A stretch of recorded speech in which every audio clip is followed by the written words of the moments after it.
Hello students, अगर आप इस कोर्स की पीडीएफ फाइल डाउनलोड करना चाहते हैं तो आप O2IAS Academy ऐप डाउनलोड कर सकते हैं। इसका लिंक आपको डिस्क्रिप्शन सेक्शन के अंदर मिल जाएगा। And basically this will be the interface of the app. और यहाँ पे आप कोर्सेज सेक्शन के अंदर जा सकते हैं। कोर्सेज को जब आप एक्सप्लोर करेंगे तो वहां पे आपको advance foundation for anthropology optional नाम का जो है वो कोर्स दिखाई देगा। इसको क्लिक कीजिए और यहाँ पे आपको फ्री रिसोर्स सेक्शन जो है वो मिलेगा। एक फोल्डर होगा फ्री रिसोर्स नाम का, वहां पे आप जाइए। वहां पे जो है वो आपको ये जो पीडीएफ्स हैं वो फ्री ऑफ कॉस्ट जो है वो मिल जाएंगी।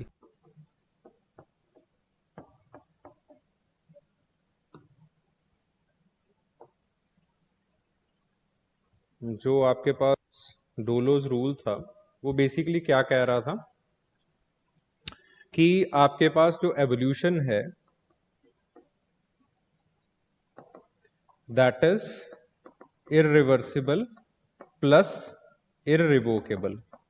ठीक है, वो इररिवर्सिबल भी होगा और इररिवोकेबल होगा। यानी कि जो फॉर्म से अगर आप ए फॉर्म से बी फॉर्म की तरफ आ चुके हो तो दोबारा जो है वो आप ए फॉर्म की तरफ जो है वो नहीं जा सकते हो। ठीक है, अब बेसिकली फॉर्म का मतलब क्या है? What does this word form means?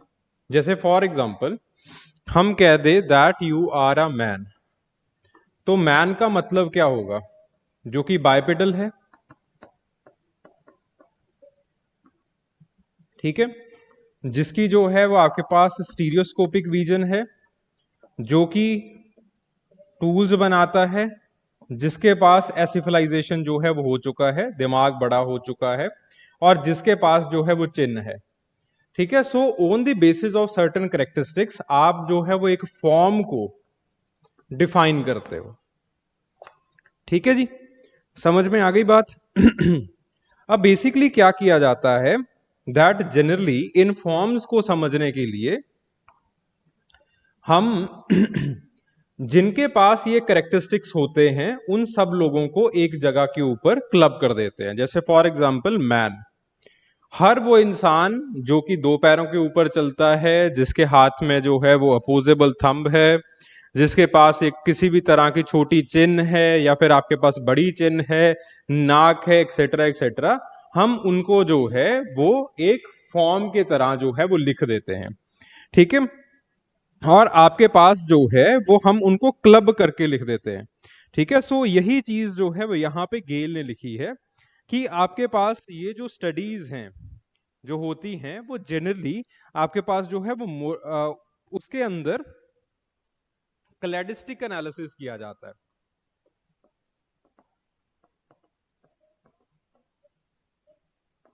Cladistic analysis का मतलब क्या होता है कि जिनके पास ये करेक्टरिस्टिक्स हैं हम उनको एक फॉर्म की तरह जो है वो क्लब कर देते हैं। फिर उसके बाद हम देखते हैं कि वो जो फॉर्म है वो बाकी किन लोगों के साथ जो है वो मेल जोल खा रही है, और उनको जो है वो हम एक कैटेगरी के अंदर बांध के रख देते हैं। ठीक है, तो बेसिकली हुआ क्या था यहाँ पे, जो हमने कल का लेक्चर पढ़ा था उसके अंदर गैस्ट्रोपॉड्स को एक एक्सेप्शन की तरह जो है वो लिखा गया था टूवर्ड्स द डोलोज लॉ और द डोल्स लॉ। ठीक है, और वहां पे हमने ये देखा था कि आपके पास बहुत सारे ऐसे स्नेल फैमिलीज हैं जहां पे आपकी जो शेल है वो क्वाइल शेप से आपके पास जो है वो कोनिकल शेप के अंदर जो है वो चली गई थी। ठीक है, क्वाइल्ड शेल, और एक जो है वो आपके पास होती है लिम्पिड शेल। लिम्पिड शेल जो कि इस तरह से कोनिकल शेप में होती है, that is known as the limpid shell. इसको हम कहते हैं क्वाइल्ड शेल, लिम्पिड शेल। ठीक है, और फिर उसके बाद दोबारा फिर से लिम्पिड से वो जो है वो क्वाइल्ड के अंदर जो है वो आए हैं। ठीक है, तो आपके पास इसका मतलब क्या हुआ गोल्ड के हिसाब से कि दोबारा फिर से वैसी जो फॉर्म है वो फॉर्म जो है वो बन गई।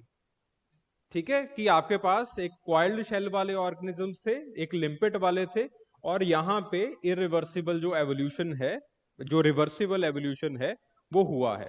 लेकिन उसी के विपरीत जो है वो गेल्स इस चीज को जो है वो कॉन्ट्राडिक्ट कर रहे हैं कि आपके पास ऐसा नहीं होता है। जनरली जो मॉलिक्यूलर पाथवेज हैं, मॉलिक्यूलर पाथवेज के अंदर n नंबर ऑफ चीजें बन सकती हैं। जैसे for example let's say molecular pathway m, it can also create a particular characteristic of a form. Molecular m pathway m1 ये भी जो है वो एक पर्टिकुलर फॉर्म क्रिएट कर सकता है, m2 ये भी पर्टिकुलर फॉर्म क्रिएट कर सकता है। बट अगर आप बाकी कैरेक्टरिस्टिक्स को देखोगे तो बाकी कैरेक्टरिस्टिक्स जो है वो उसके मेल नहीं खा रहे होंगे, उनके अंदर कुछ ना कुछ जो है डिफरेंसेस जो है वो रहे होंगे। ठीक है, तो यहां पे गेल्स जो है वो यही बात बता रहे हैं आपको कि बेसिकली आपने, अरे कुछ नहीं हुआ, अभी तो शुरू हुआ है। बेसिकली गेल जो है वो यही बात बता रहे हैं आपको कि आपने सारे जो क्वाइल्ड शेल वाले ऑर्गेनिजम्स थे या फिर गैस्ट्रोपोड्स थे क्वाइल्ड शेल वाले, उनको एक कैटेगरी के अंदर रखा, बाकी सारे जो फिजिकल फीचर्स हैं उनको जो है वो आपने इग्नोर किया, एंड देन आपने जो है वो ये देखा कि दोबारा फिर से जो एवोल्यूशन है वो रिवर्स हुआ है। यानी कि एक क्लैडिस्टिक एनालिसिस की वजह से जो है वो ये सारी दिक्कतें आई हैं। असल में आपके पास कुछ फिजिकल फीचर्स वापस आ सकते हैं, बट जब आप उन फिजिकल फीचर्स को हटा करके बाकी फिजिकल फीचर्स को देखोगे तो आप ये देखोगे that those physical features they are way different from the form it was initially derived. ठीक है जी, बात समझ में आ रही है? हाँ या ना?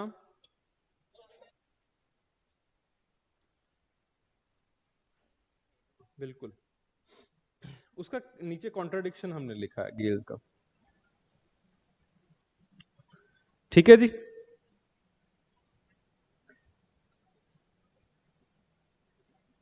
ओके।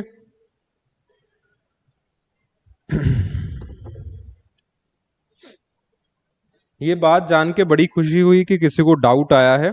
डाउट आने का मतलब है कि आप लोग पढ़ रहे हो घर पे जाके। ठीक है, पढ़ना भाई सबसे ज्यादा इंपॉर्टेंट है इस सब्जेक्ट के अंदर या फिर किसी भी सब्जेक्ट के अंदर। टीचर उतना इंपॉर्टेंट नहीं होता जितना स्टूडेंट खुद इंपॉर्टेंट होता है। ठीक है, तो भाई पढ़ना शुरू कर दो। पढ़ाई बेहद बेहद जरूरी है। टीचर चाहे जितना मर्जी सुपरस्टार हो जाए, जो मर्जी हो जाए, जब तक बच्चा अपना जोर नहीं लगाएगा तब तक जो है वो बात नहीं बनती है। ठीक है जी। So today will start with adaptive radiation. हम 3 टॉपिक्स जो है वो करने की कोशिश करेंगे। The first will be the adaptive radiation.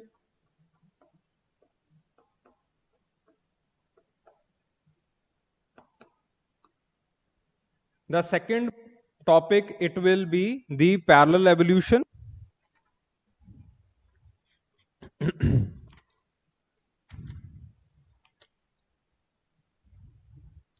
Convergent evolution and parallel evolution.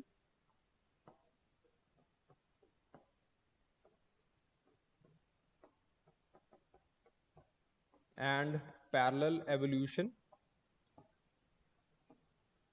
ठीक है, the third topic, the most important, it will be mosaicism, mosaic evolution. ठीक है, ये तीनों टॉपिक्स जो है वो बेहद बेहद इंपॉर्टेंट हैं। और अगेन इन तीनों टॉपिक्स में से जो सबसे 2 इंपॉर्टेंट टॉपिक्स हैं जहां से रिपीटेडली तो नहीं कह सकते हैं खैर, बट क्वेश्चंस जो है वो पूछे जा रहे हैं, that is the adaptive radiation and Mosaic evolution. ठीक है, और देयर इज हाई प्रोबेबिलिटी कि मोजाइक एवोल्यूशन से जो है वो सवाल आगे आने वाले एग्जामिनेशंस के अंदर पूछे जाएं।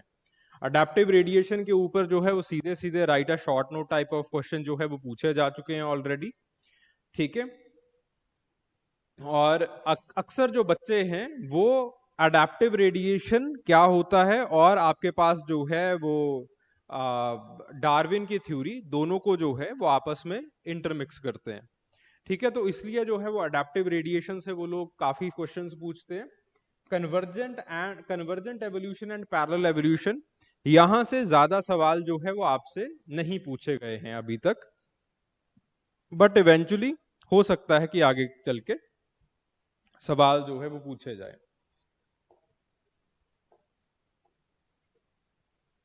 ठीक है जी, चलिए पहले से शुरू करते हैं, that is the adaptive radiation.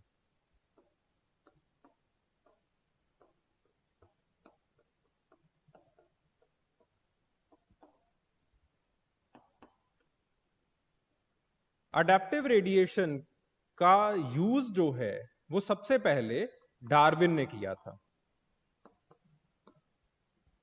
लेकिन डार्विन ने ये वर्ड यूज नहीं किया। ठीक है, उन्होंने जाने अनजाने में जो अडेप्टिव रेडिएशन है उसको डेमोन्स्ट्रेट करके दिखा दिया था। तो जैसे डार्विन की फिंचीज हैं, डार्विन ने गैलापागोस आइलैंड के अंदर एक बर्ड्स होते हैं फिंचीज नाम के, उनके अंदर काम किया।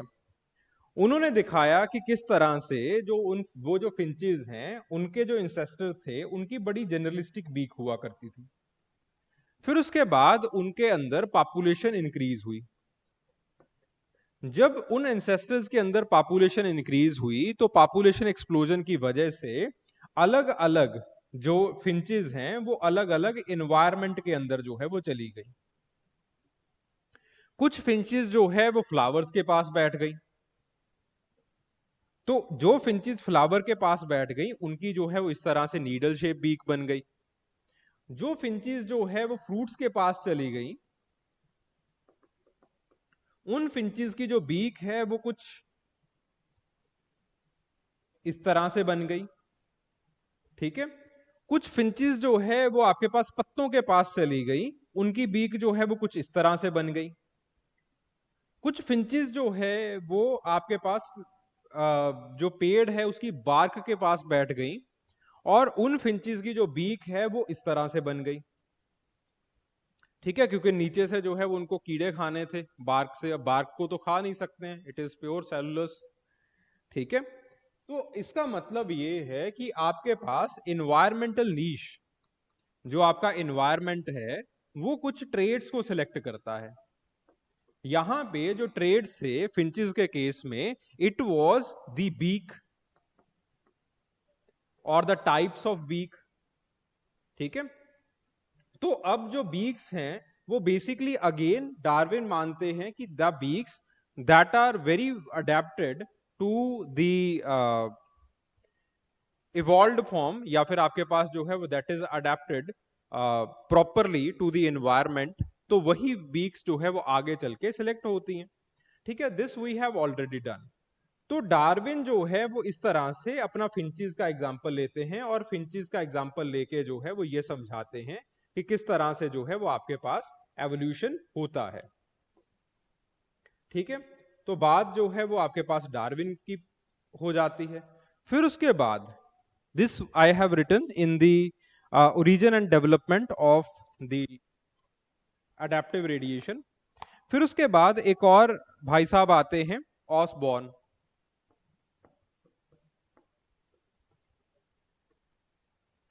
ऑसबॉर्न सबसे पहले जो है वो आपके पास वर्ड यूज करते हैं अडेप्टिव रेडिएशन।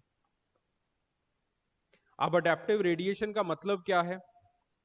अडेप्टिव रेडिएशन का मतलब है कि जब आपके पास, और ऑसबॉर्न कहते हैं कि ये जो डार्विन ने अपना एक फिनोमिना बताया था, ये डार्विन का फिनोमिना आप हर एक ऑर्गेनिज्म के अंदर लगा सकते हो। It is not only in the finches, but ये जो आपके पास फिनोमिना है that you can also adapt to the terrestrial environment. इसको आप एवियन एनवायरमेंट के अंदर भी लगा सकते हो, इसको आप जो है वो आपके पास एक्वाटिक इकोसिस्टम के अंदर भी जो है वो लगा सकते हो। हर एक इकोसिस्टम के अंदर ये जो फिनोमिना है अडेप्टिव रेडिएशन वाला वो काम करता है। जैसे फॉर एग्जांपल अडेप्टिव रेडिएशन को समझाने के लिए वो अफ्रीका के अंदर चले गए, तो उन्होंने अफ्रीका के अंदर और अफ्रीका की जो ग्रेट रिफ्ट वैली है वहां पे कुछ जो लेक्स हैं वो बड़े बड़े वो बने हुए हैं। ठीक है, तो उस रिफ्ट वैली के अंदर जो लेक्स हैं उनके अंदर काम किया, फिशेस के अंदर काम किया। फिशेस के अंदर उन्होंने काम करके ये दिखाया कि आपके पास एक्वेटिक एनवायरनमेंट के अंदर भी there are different environmental niche. और जब आपके पास एक बहुत सिंपल एक जनरलिस्टिक फिश का पॉपुलेशन एक्सप्लोजन होता है, तो अगेन प्रोजनीज जो है वो अलग अलग एनवायरमेंटल नीश के अंदर चली जाती हैं, और आपके पास उस एनवायरमेंटल नीश के हिसाब से वो अपने ट्रेड्स को या फिर उस एनवायरमेंटल नीश के हिसाब से वो अडेप्ट हो जाती हैं। अडेप्ट करने की जरूरत क्या पड़ी? Because of the radiation. अब रेडिएशन का मतलब यहां पे क्या है कि आपके पास एक जगह के ऊपर एनवायरमेंट डीस्टेबलाइज हो गया है। You are living in a particular environment, ठीक है, ये जो है वो आपके पास एक पर्टिकुलर एनवायरमेंट है आपका, ठीक है। यहां पे कुछ स्पीसीज जो है वो रह रही हैं। अब यहां पे you have food as well as आपके पास जो है वो अच्छा एक एनवायरमेंट है जहां पे आप जो है वो ग्रो कर सकते हो अपने आप को। अब now you are going to multiply, now you are going to reproduce, ठीक है। तो अब जो है वो आप अपनी प्रोजनी जो है वो पैदा करेंगे, ठीक है, और जो बच्चे हैं वो अब पैदा होना शुरू हो जाएंगे। From here what you are going to do, अब बेसिकली इवेंचुअली क्या होगा कि इस पॉपुलेशन एक्सप्लोजन की वजह से पॉपुलेशन बहुत हाई जल्दी से इंक्रीज होगी, और एनवायरमेंट जो है या फिर फूड की जो है वो किल्लत आनी शुरू हो जाएगी। नाउ बेसिकली जैसे एक एटम के अंदर, जैसे एक एटम के न्यूक्लियस के अंदर अगर हम जो सब पार्टिकल्स हैं उनको इंक्रीज कर दें, न्यूट्रॉन्स को इंक्रीज कर दें या फिर आपके पास प्रोटॉन्स को इंक्रीज कर दें, कुछ भी ऐसा इंक्रीज हो जाए, तो उसका जो न्यूक्लियस है वो डीस्टेबलाइज हो जाता है। डीस्टेबलाइज होने की वजह से क्या होता है? एक रेडिएशन पैदा होता है, जहां से आप क्या करते हो, बेसिकली जो एक्स्ट्रा पार्टिकल्स हैं उनको बाहर थ्रो करने की कोशिश करते हो। और बेसिकली यही चीजें जो है वो यहां पे भी होंगी कि जो एक्स्ट्रा मेंबर्स हैं इस पर्टिकुलर एनवायरनमेंट के अंदर बैठे हुए, उसको आप बाहर थ्रो करने की कोशिश करोगे या फिर एनवायरनमेंट उसको बाहर थ्रो करेगा। एंड देन इवेंचुअली जब वो बाहर जाएंगे, दीज एनवायरमेंट्स कहीं पे भी वो जाएंगे, these environments they are going to be way way way different, अलग एनवायरमेंट्स होंगे।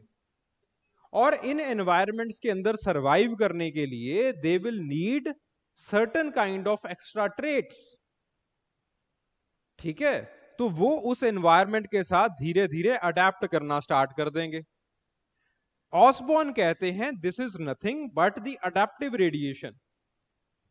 ये आपके पास अगेन सब स्पीसीज के अंदर होगा, और सब स्पीसीज इसके साथ जो है वो इवॉल्व हो सकती हैं, ठीक है। ऐसा नहीं है कि आपके पास एक बार अगर आप एक एनवायरनमेंट के अंदर चले गए तो फिर उसके बाद आप किसी दूसरे एनवायरनमेंट के अंदर नहीं जा सकते हैं।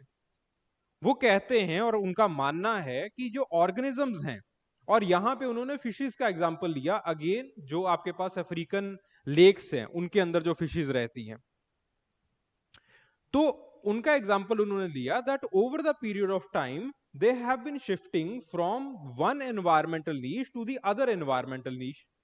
और उसका कारण जो है वो यही था, अडेप्टिव रेडिएशन, ठीक है जी। तो बेसिकली क्या होता था कि आप एक एनवायरमेंट के साथ जो है वो वेल अडेप्टेड थे, जब अडेप्ट हो जाते हो उस एनवायरमेंट के अंदर, it causes population explosion. Your population destabilizes a particular environment that you are living in. फिर उसके बाद आपको बाहर किसी एनवायरमेंट के अंदर पलायन करना पड़ता है, माइग्रेट करना पड़ता है, then you get adapted to that. So this is known as the adaptive radiation। Osborne ने इस प्रोसेस को इस तरह से समझाया, ठीक है जी। बात समझ में आ रही है?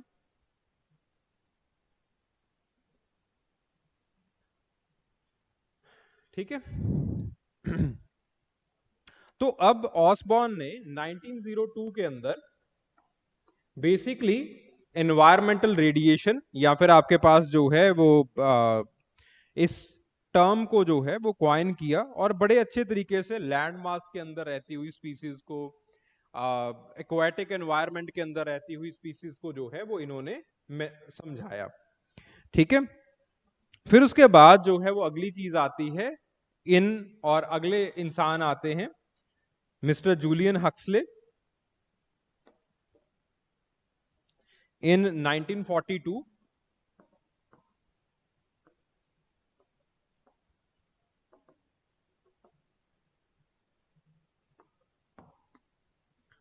तो जूलियन हक्सले जो है वो बेसिकली अगेन अडेप्टिव रेडिएशन को एक अभिन्न अंग बना देते हैं, किसका?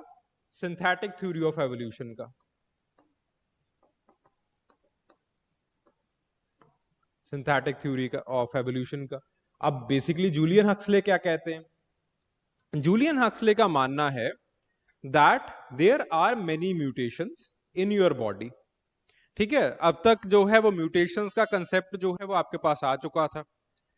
वो दो प्रोसेसेस जो है वो आपके पास इस एनवायरनमेंट के अंदर मानते हैं, that if you are living in a particular environment और your organism is living in this particular environment, तो उसके साथ दो चीजें होती हैं। जब आप अपनी प्रोजनी पैदा करोगे या फिर आप जो है वो आगे जनरेशंस को ग्रो करोगे, दो चीजें अटूट रहेंगी। पहली चीज जो है वो रहेगी कि आपके पास म्यूटेशंस होंगी। दूसरी चीज जो है वो ये रहेगी, आपके पास रिकंबिनेशन होता रहेगा। What is mutation? तो आपको समझ में आ गया कि म्यूटेशन जो है वो आपके पास एक जीन के अंदर there are certain kind of modifications जो कि एनवायरनमेंट की वजह से, एनवायरमेंटल एक्सपोजर की वजह से, केमिकल एक्सपोजर की वजह से अल्टीमेटली होती रहती हैं। ठीक है, those changes they are known as the mutations. Got the point? अब बेसिकली आपके पास कई म्यूटेशंस जो है वो अपने आप को जाहिर करती हैं, बाहर दिखती हैं, और कई म्यूटेशंस जो है वो आपको जाहिर नहीं होती हैं, बाहर नहीं दिखती हैं। ठीक है, यहां तक जो है वो सब कुछ क्लियर था। फिर उसके बाद एक दूसरी प्रोसेस होती है that is known as the recombination. Recombination के अंदर क्या होता है कि आपके पास अगेन, तब ये एक थ्योरी थी रिकंबिनेशन की।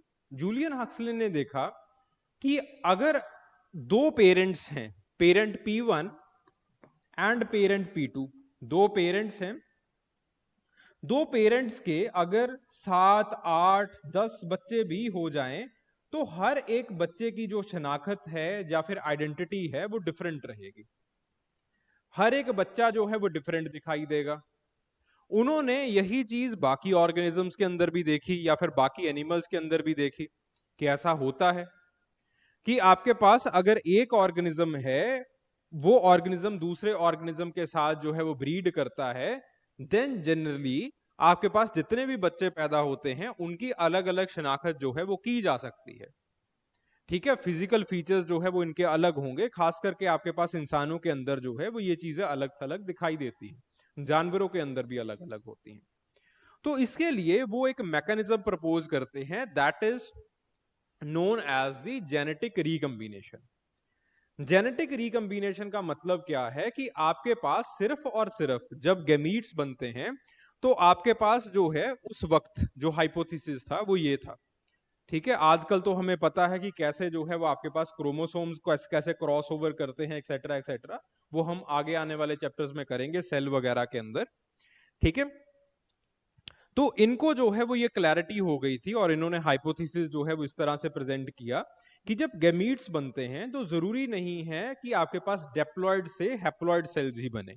यानी कि अगर आपके पास 46 क्रोमोसोम्स हैं, तो जरूरी नहीं है कि उसके अंदर सिर्फ ये प्रोसेस हो कि 23 क्रोमोसोम्स जो है वो बनेंगे। बट मीनवाइल जब आपके पास ये डिवीजन चल रहा होता है, तो अलग अलग जीन्स जो है वो अपने आप को रिकंबाइन करती हैं। अलग अलग जीन्स एक दूसरे के साथ सेग्रीगेट होती हैं और बड़े ही रैंडम फैशन के अंदर एक दूसरे के साथ रिकंबाइन होंगी। Because there are many genes so many combinations can be possible. ठीक है, बहुत कुछ हो सकता है। Because of that genetic diversity is hair.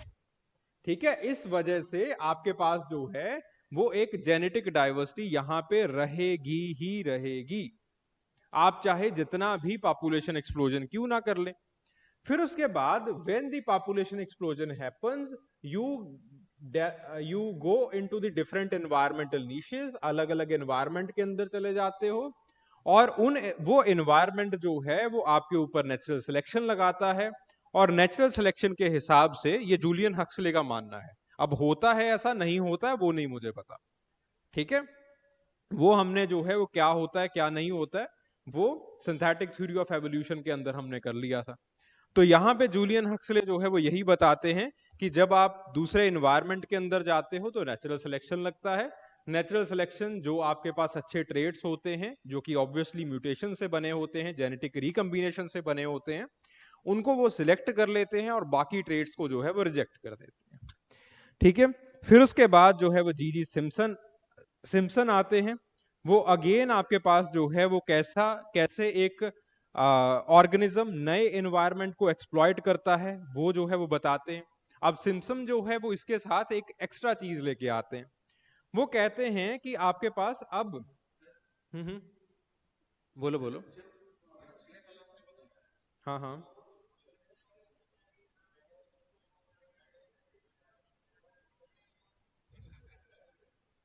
थोड़ा बहुत लिख लो, जैसे म्यूटेशन है और जेनेटिक रिकम्बिनेशन है, वो यहाँ पे नहीं लिखा है तो उस साइड पे लिख लो।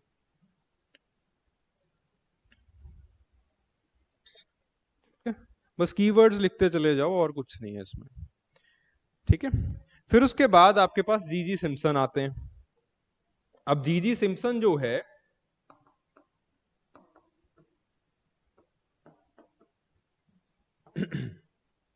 तो जीजी सिम्पसन जो है, SIMPSON पूरा लिख लो।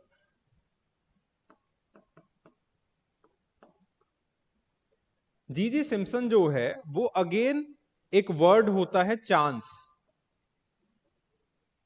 उसके ऊपर काम करते हैं। अब जीजी सिम्पसन कहते हैं कि यहां पे बहुत बड़ी एक जेनेटिक डाइवर्सिटी बन जाएगी। ठीक है, ये एक एनवायरनमेंट था जहां पे आपके ये जीव जो है वो रह रहे थे, जो ऑर्गेनिज्म जो थे वो रह रहे थे। इस एनवायरनमेंट के साथ इन अंदर बहुत बड़ी जेनेटिक डाइवर्सिटी जो है वो बनी होगी, जेनेटिक रिकम्बिनेशन वगैरह के कारण।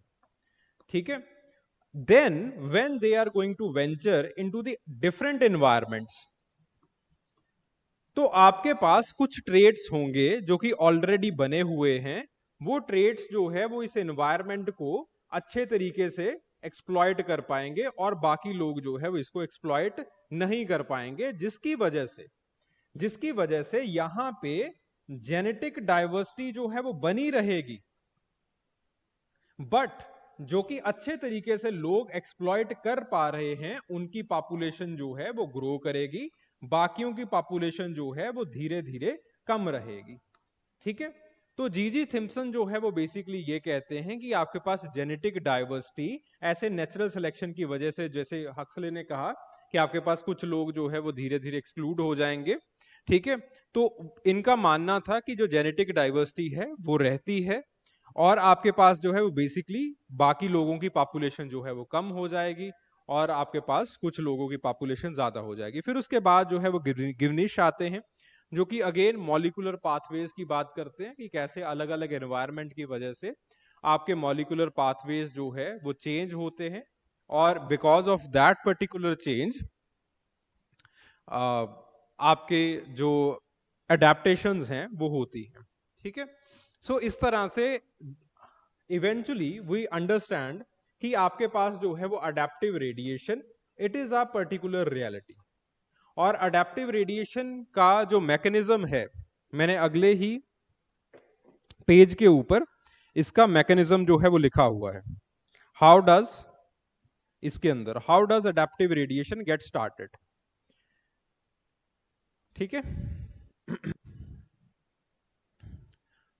तो अल्टीमेटली हमें अडेप्टिव रेडिएशन के अंदर दो चीजें पता चलती हैं कि अडेप्टिव रेडिएशन दो चीजों के कारण जो है वो होता है। पहला है कि आपके पास कुछ जेनेटिक चेंजेस आती हैं।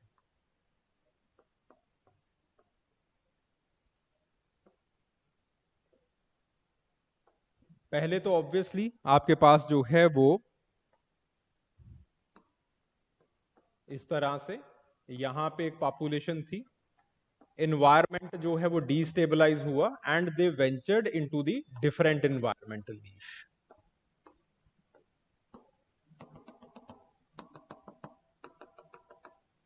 ठीक है जी, ये तो पहला स्टेप होना ही होना है। फिर उसके बाद इनके साथ क्या होता है, इन लोगों के साथ क्या होता है, ये मैं समझा रहा हूं यहां पे। जो पहली चीज होती है that is the genetic changes जो कि इनके अंदर आती हैं। जो दूसरी चेंज होती है that is the hybridisation.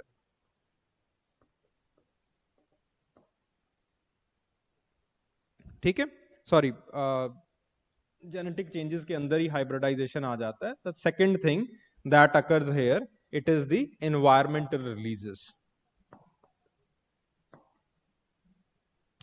Genetic changes के अंदर दो चीजें आती हैं। The first thing it is the founders event.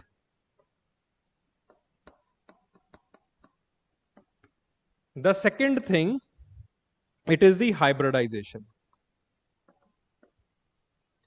Founders event का मतलब क्या है कि ये लोग हैं, ये अपनी जेनेटिक डाइवर्सिटी जो है वो पहले जहां रहते थे उस हिसाब से जो है वो लेके आ रहे हैं। अब बेसिकली होता क्या है, यू आर लिविंग हेयर। ठीक है, दोबारा फिर से इसको ड्रॉ कर देते हैं फॉर क्लैरिटी।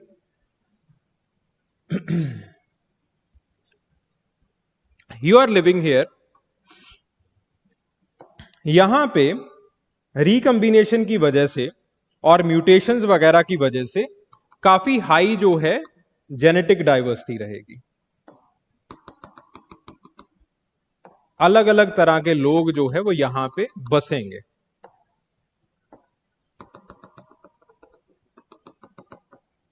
ठीक है, तो इस तरह की जो जेनेटिक डाइवर्सिटी है वो कुछ दिखाई देगी because of particularly two mechanisms, दो चीजों की वजह से। पहली चीज ऑब्वियसली म्यूटेशंस, दूसरी चीज जेनेटिक रिकंबिनेशन। ठीक है, ये सब लोग अलग अलग जो है वो आपके पास जीन्स लेके बैठे होंगे। This is basically N illustration of the gene pool, not the phenotypes.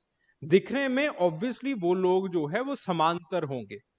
ठीक है, तो लेकिन जीन पूल जो है वो उनका डिफरेंट रहेगा। ठीक है, फिर उसके बाद over the period of time the population explosion happened, और अलग अलग जो पॉपुलेशंस हैं वो अलग अलग एनवायरमेंटल नीश के अंदर जो है वो चली गई। ठीक है, आपके पास एक पॉपुलेशन यहां पे गई, एक पॉपुलेशन यहां से गई, दूसरी पॉपुलेशन यहां से गई, तीसरी पॉपुलेशन जो है वो यहां से गई। ठीक है, पहली पॉपुलेशन के अंदर जो है वो आपके पास ये वाले लोग जो है वो ज्यादा आ गए, एक आध जो है वो आपके पास ये इंसान आ गया।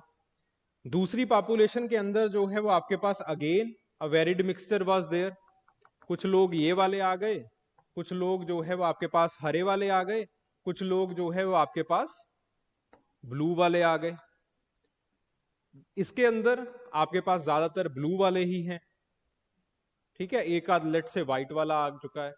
तो इस तरह से यू विल हैव यहां पे फिर आपके पास हरे वाले ज्यादा हैं। ठीक है, आपके पास जो है वो व्हाइट वाले। This is known as the founder effect. ठीक है भाई, फाउंडर इफेक्ट समझ गए, फाउंडर इवेंट समझ गए कि फाउंडर पॉपुलेशन से जहां जहां से यहां पे माइग्रेशन होगा वहां वहां से जो है वो अलग अलग तरह के लोग या फिर अलग अलग तरह का जो जीन पूल है या फिर जो जीन्स हैं वो आते रहेंगे। The second event it will be the hybridization, और the second genetic change it will be the hybridization, और हाइब्रिडाइजेशन के साथ साथ नेचुरल सिलेक्शन।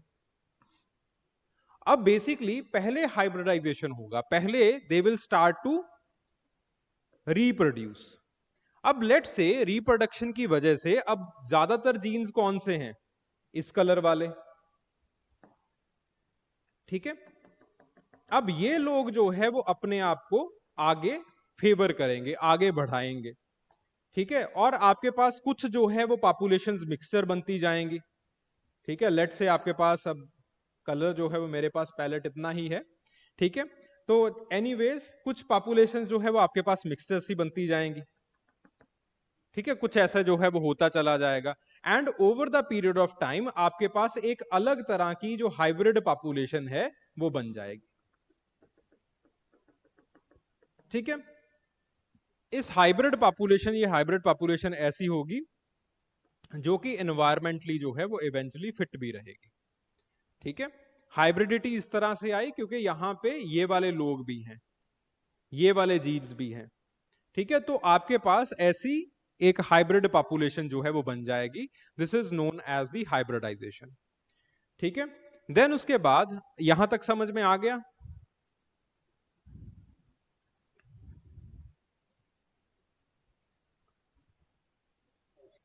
ठीक है। Then the next thing is the environmental release. अब basically now this population it will become well adapted to the environment, it will again reproduce, it will expand its environmental niche and then it will again destabilize and again आपके पास जो है वो adaptive radiation दोबारा फिर से हो जाएगा, ठीक है। सो इस तरह से आपके पास अडेप्टिव रेडिएशन ये चलता रहता है। Got the point?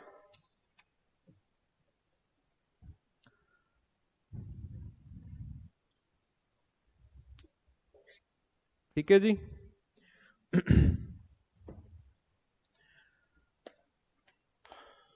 ओके, ठीक है। सो देन आपके पास मैंने कुछ फैक्टर्स लिखे हैं कि कौन से अडेप्टिव रेडिएशन के फैक्टर्स होते हैं। अडेप्टिव रेडिएशन या फिर ये जो आपके पास जेनेटिक डाइवर्सिटी वगैरह है जो कि स्टार्टिंग में बनी है, इसी के अंदर बनी है, ये बेसिकली दो फैक्टर्स की वजह से बनती है। एक हम कहते हैं इंटरनल फैक्टर है, दूसरा है आपके पास एक्सटर्नल फैक्टर। इंटरनल फैक्टर होता है जैसे फॉर एग्जांपल मैंने यहाँ पे अफ्रीकन सवानास के अंदर एग्जांपल देके दिखाया कि आपके पास जो है वो रेमिनेंट्स डेवलप हुए।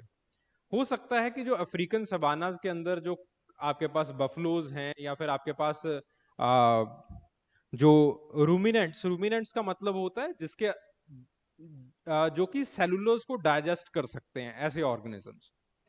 तो इसके इनके अंदर क्या होता है that they will eat the grasses, cellulose वगैरह को ये कंज्यूम कर लेंगे। After a period of time ये सेलुलोज को दोबारा फिर से जो है वो डाइजेस्टिव सिस्टम के अंदर रिसाइकिल करेंगे, दोबारा फिर से जो है वो उसका साइकिल घुमाया जाएगा, दोबारा फिर से साइकिल घुमाया जाएगा। इससे क्या होता है कि जो सेलुलोज है वो ज्यादातर ऑर्गेनिजम्स जो है वो डाइजेस्ट नहीं कर पाते हैं, but these are organisms they can extract nutrients from that. Now अब ये चीजें जो है वो कैसे हुई हैं? These are because of the intrinsic factors और the internal factors.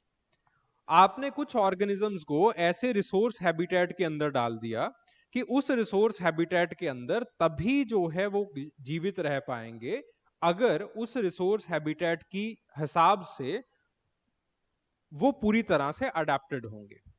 So this is one of the adaptations जो कि आपके पास जो है वो अफ्रीकन सवानास के अंदर हुई। फिर उसके बाद there are certain external factors. External factors for example the nutritional influx, ठीक है। जैसे फॉर एग्जांपल हम अफ्रीकन सेवानास के अंदर सॉरी अफ्रीकन जो लेक्स हैं उनके अंदर मानते हैं because of the geological changes आपके पास एकदम से जो है वो न्यूट्रिशनल इनफ्लक्स हुआ था। उस न्यूट्रिशनल इनफ्लक्स की वजह से again the population it increased, ठीक है। फिर उसके बाद इनफ्लक्स जब कम हुआ तो पॉपुलेशन इट डिस्टेबलाइज्ड। सो इस तरह से एनवायरनमेंट भी फ्लक्चुएट करता रहता है, एनवायरनमेंट की फ्लक्चुएशन की वजह से भी और आपके पास आपके इंटरनल चेंजेस से भी, अगेन इंटरनल चेंजेस वगैरह जो है वो आपके पास ऑलरेडी डाइवर्सिटी जो है वो म्यूटेशन और रिकम्बिनेशन वगैरह से जो है वो बनती रहती है। ठीक है, गॉट द पॉइंट। और फिर उसके बाद this is the mechanism of the adaptive radiation. फिर मैंने कुछ अडेप्टिव रेडिएशन की केस स्टडीज लिखी हैं। गैलापागोस फिंचेस की केस स्टडी है। Just go through these case studies. ठीक है, आपको एग्जामिनेशन के अंदर ज्यादा लिखने की जरूरत नहीं पड़ेगी केस स्टडीज वगैरह, सिर्फ एक आध केस स्टडी लिख दी, that will be more than sufficient.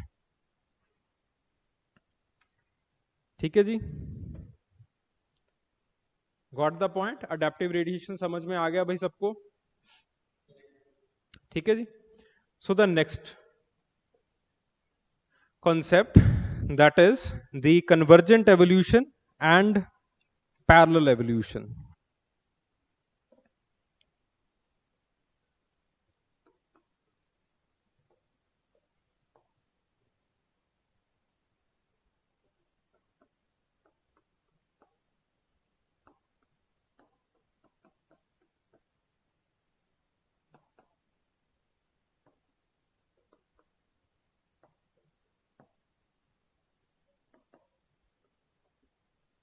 पहले कन्वर्जेंट एवोल्यूशन को देखेंगे, then we will start with the parallel evolution. दोनों जो फिनोमिना हैं they are interrelated with each other. Convergent evolution का मतलब क्या होता है? What does convergence means? जब आपके पास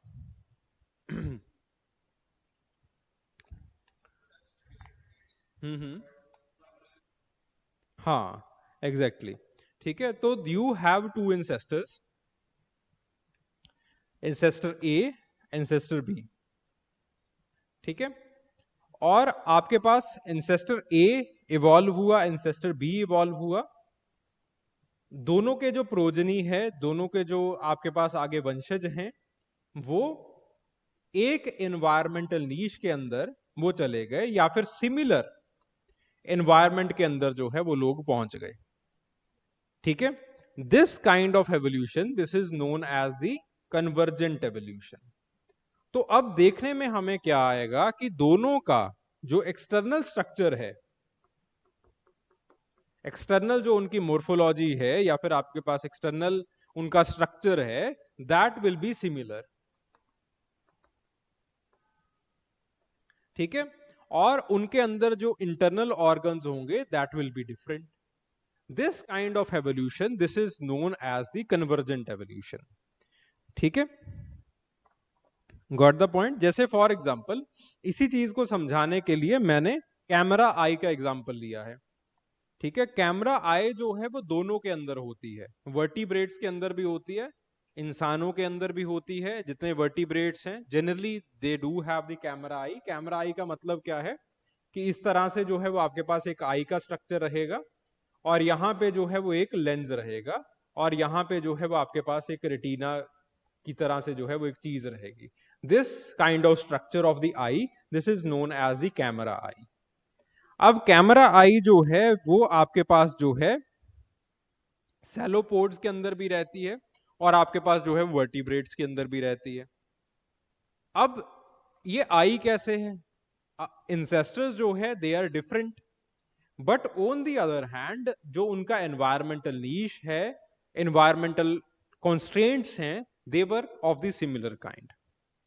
both of them, vertebrates as well as the cephalopods, दोनों को जो है वो आपके पास बाहर वाली जो प्रीडेटर्स थे उनको जो है वो देखना था, उनका अनुमान लगाना था। तो दोनों के अंदर एक तरह का ट्रेट जो है वो डेवलप हो गया। ठीक है, similarly take the case of the wings of the bat bird. ठीक है, तो अगेन आपके पास जो है वो बैट्स के विंग्स की बात की जाए या फिर बर्ड्स के विंग्स की बात की जाए, external morphology it is almost similar. The reason is the avian environment. ठीक है, तो गोल्ड के हिसाब से similar aerodynamic pressures it led to the evolution of wings, जो कि आपके पास दे आर, इस चीज को ध्यान से देखिए, they are functionally similar but they are constructed differently. ठीक है, कंस्ट्रक्शन डिफरेंट हुआ है, यानी कि जो इंटरनल स्ट्रक्चर्स हैं they are different, but the external structures they are very similar to each other. Okay, so आपके पास जो है वो अगेन हमें मिलता है कि आप so the similar body plans they have evolve differently for the clades such as marsupial fauna of Australia, placental mammals of the Old World, etc. etc. ठीक है. सिमिलरली टेक द एग्जाम्पल, ये भी जो है वो बड़ा अहम एग्जाम्पल रिसेंटली डिस्कस किया जा रहा है, the antifreeze glycoproteins in the fishes. अब जो ग्लाइकोप्रोटीन्स हैं फिशेस के अंदर, वो और एंटीफ्रीज ग्लाइकोप्रोटीन्स हैं फिशेस के अंदर, वो आर्कटिक ओशियन वाली फिशेस में भी हैं और आपके पास आर्कटिक सर्कल वाली जो फिशेस हैं उसके अंदर भी हैं. ठीक है. लेकिन ऑन द अदर हैंड दोनों के इंसेस्टर्स जो थे they were way way different, but because similar environment के अंदर हैं, वो दोनों जो है वो ठंडे एनवायरमेंट के अंदर रह रही हैं, जिस वजह से आपके पास जो सिमिलर ग्लाइकोप्रोटीन्स हैं, एंटीफ्रीज ग्लाइकोप्रोटीन्स हैं, वो दोनों के अंदर जो है वो इवॉल्व हुए हैं. ठीक है. Got the point. This kind of evolution it is known as the convergent evolution. Convergent evolution को अक्सर तीन चीजों के साथ जो है वो कंफ्यूज किया जाता है. पहला जो है दैट इज री एवोल्यूशन. री एवोल्यूशन का मतलब क्या है कि आपके पास you had a particular trait, you changed your environment, तो आपके पास जो वो ट्रेट है इट चेंज्ड, देन उसके बाद आप सिमिलर फिर से उस एनवायरमेंट के अंदर आ गए, वो ट्रेट जो है वो आपके पास जो है वो फिर दोबारा से आ गया. जैसे फॉर एग्जांपल हम टर्माइट्स के अंदर देखते हैं. Termites over the period of time they have changed their environment, और माइट्स और टर्माइट्स. ठीक है. तो माइट्स ने over the period of time उन्होंने अपना एनवायरमेंट जो है वो चेंज किया है. तो पहले जो है वो पैरासाइटिक एनवायरमेंट के थी अंदर थी, तो वो पैरासाइटिक ट्रेट्स को जो है वो एग्जिबिट कर रही थी. फिर उसके बाद जैसे ही उन्होंने उस एनवायरमेंट को छोड़ा, तो आपके पास जो है वो they started to live as a free living organism. Then उसके बाद जैसे ही वो अगले एनवायरमेंट के अंदर जाती हैं, then again they become parasitic. ठीक है. फिर उसके बाद दोबारा फिर से फ्री लिविंग एनवायरमेंट के अंदर दोबारा फिर से वो फ्री लिविंग ऑर्गेनिज्म जो है वो बन जाती हैं. ठीक है. तो इससे जो है वो आपको ये पता चलता है दैट आपके जो ट्रेट्स हैं वो कई बार री इवॉल्व होते हैं. ठीक है. तो री इवॉल्व जो है वो again unlike the convergent evolution, re evolution of the traits they are found in the closely related organisms. ठीक है. तो आपके पास जो है वो जैसे फॉर एग्जांपल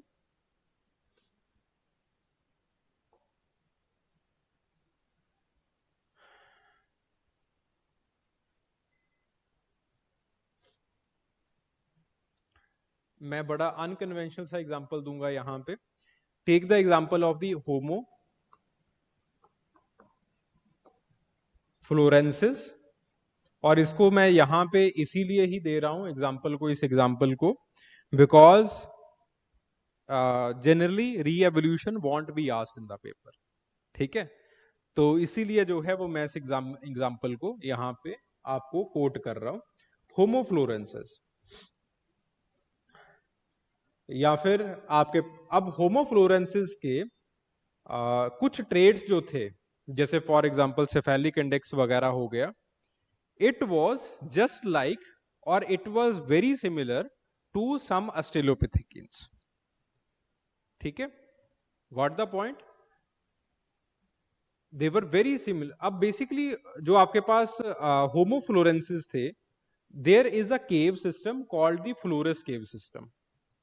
ठीक है. वो उस केव सिस्टम के अंदर रहा करते थे होमो फ्लोरेंसिस. तो बेसिकली आपके पास जो है वो अगेन केव के अंदर घुसने के लिए आपको बहुत छोटी हाइट चाहिए. तो हमें ये दिखाई दिया कि जो होमो फ्लोरेंसिस हैं उन्होंने अपनी हाइट को जो है वो डिक्रीज कर दिया. ठीक है. And over the period of time, because अब इतना बड़ा सर जो है वो उठाना केव के अंदर, इस सर के साथ जो है वो मूव करना केव के अंदर, it is way too difficult. तो उनका जो एक सेफेलिक इंडेक्स था वो जो है वो डिक्रीज होना स्टार्ट हो गया। ठीक है, this is what we observed in the Homo floresiensis. तो कुछ features that were similar to the initial habilis or that were very similar to the australopithecus, वो जो है वो उनके अंदर आने शुरू हो गए। अब वो आए क्यों? Because of a certain environmental constraint, कुछ एनवायरमेंटल कॉन्स्ट्रेंट्स आ गए। ठीक है, तो basically this is like the reevolution. ठीक है, जब आपके पास जो है वो आप री इवॉल्व करते हो, पुराने ट्रेड्स को जो है वो लेके आते हो। अब इसका मतलब ये नहीं है कि आपके पास अगर ऑस्ट्रेलोपिथिकस लेट से जिंदा होता, वहां पे लेट से ऑस्ट्रेलोपिथिकस वहां पे जिंदा होता, तो आपके पास इसका मतलब ये नहीं है that it is a form of the convergent evolution, because you were already related.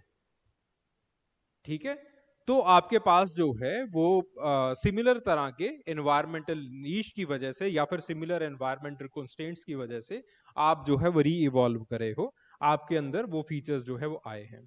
एक और जो इसका एग्जांपल है दैट इज दी होमो नालिंदी।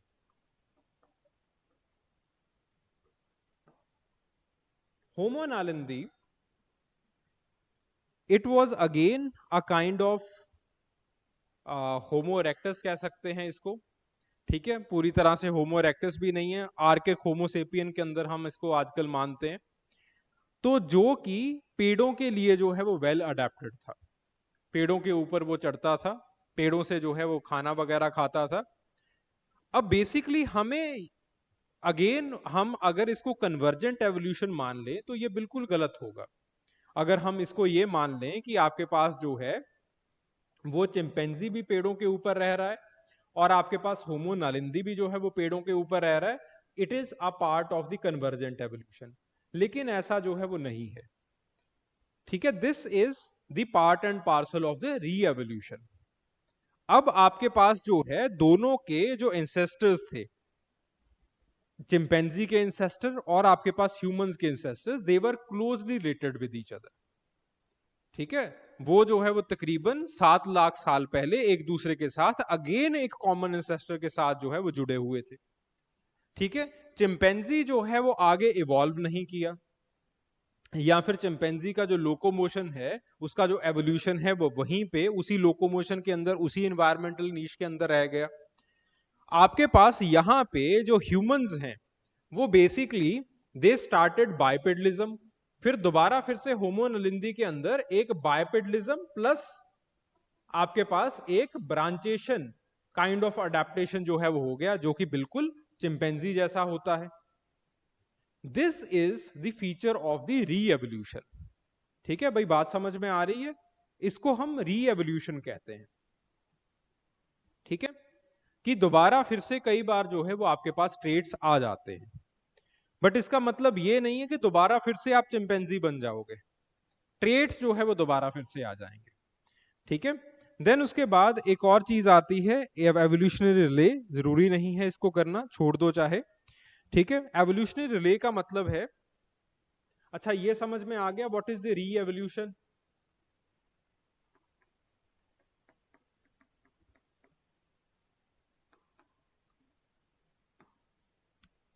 ठीक है, जो दूसरी चीज आती है that is known as the evolutionary relay.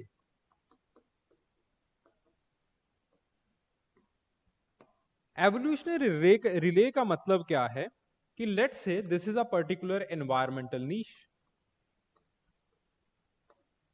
इस पर्टिकुलर एनवायरमेंटल नीश के कुछ कॉन्स्टेंट्स हैं और उन कॉन्स्टेंट्स की वजह से आपके पास कुछ तरह के जो ट्रेड्स हैं वो डेवलप होते हैं। ठीक है, अब अगर organism x, it will go into these environmental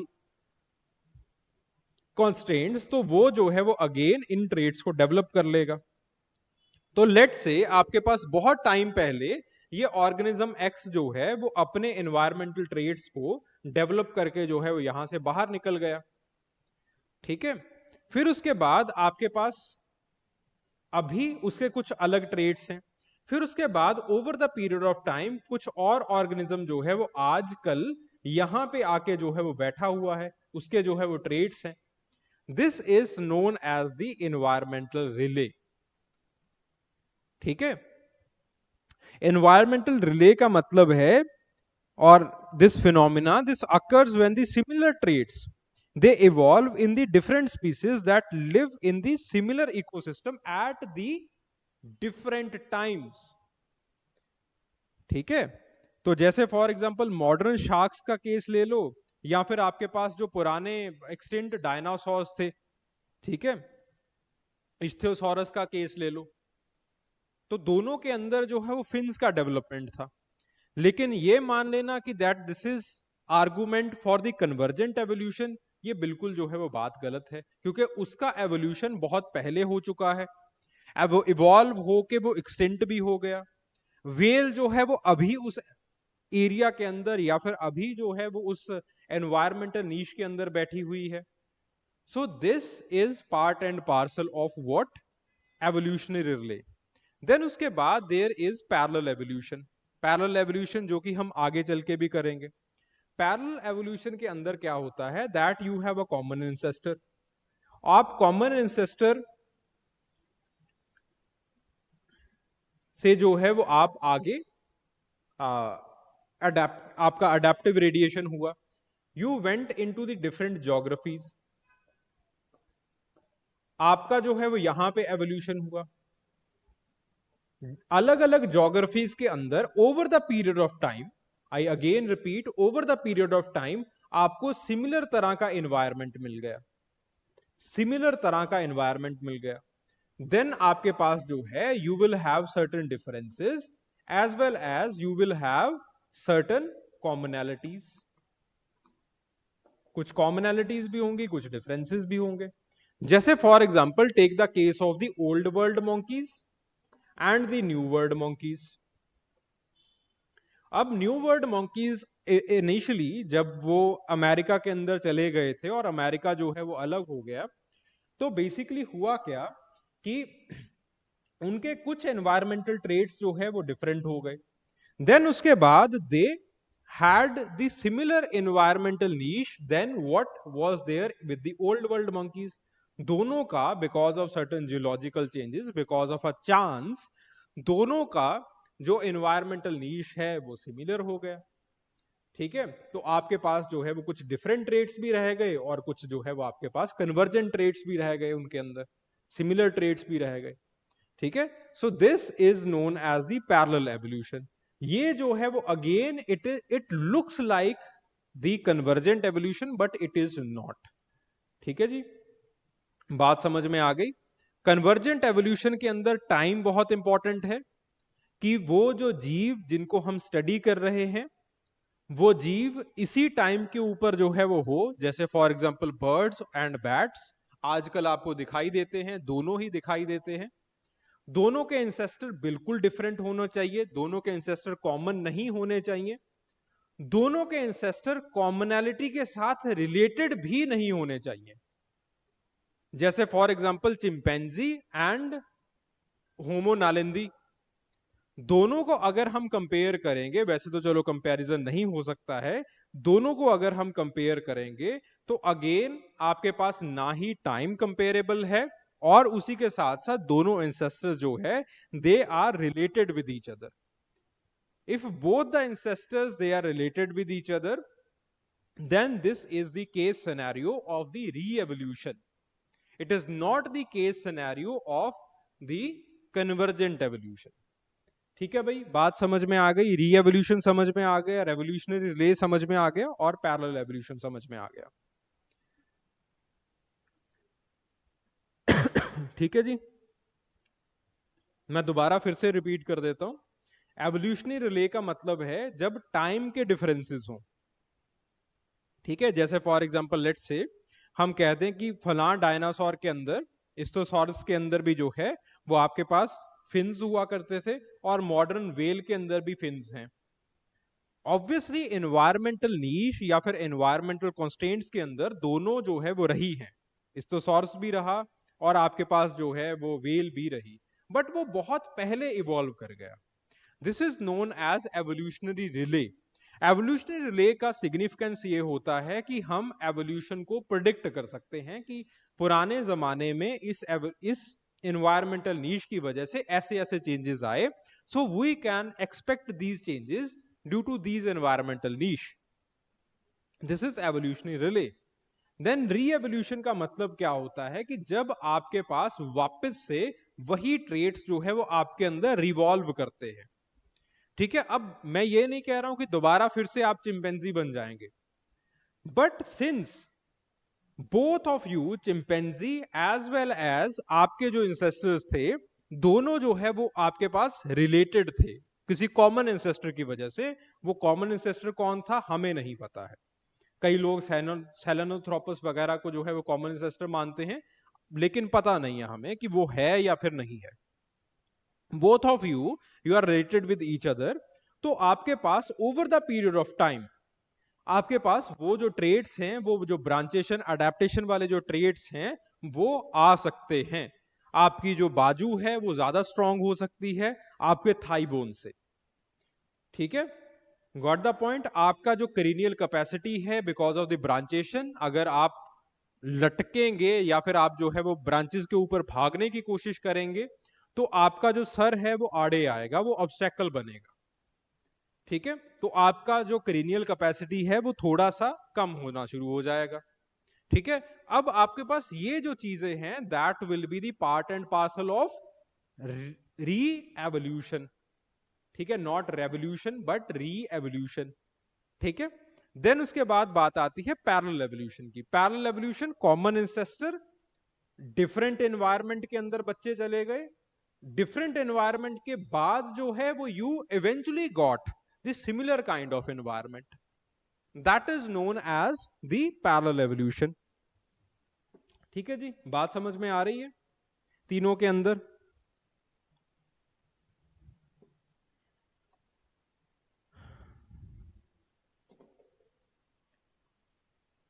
ठीक है, फिर उसके बाद some of the social scientist they got inspired with this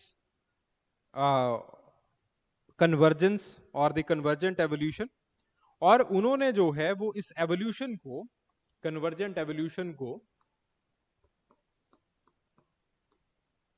जो है वो कल्चर के अंदर लगाया।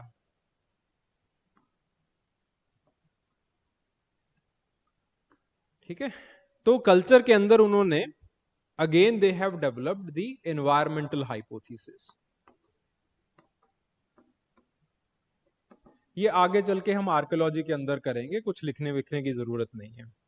इसका मतलब क्या है कि आपके पास अगर आप इस एनवायरनमेंट में हो, आप इस एनवायरनमेंट में हो, इस एनवायरनमेंट हो में E1, E2, E3,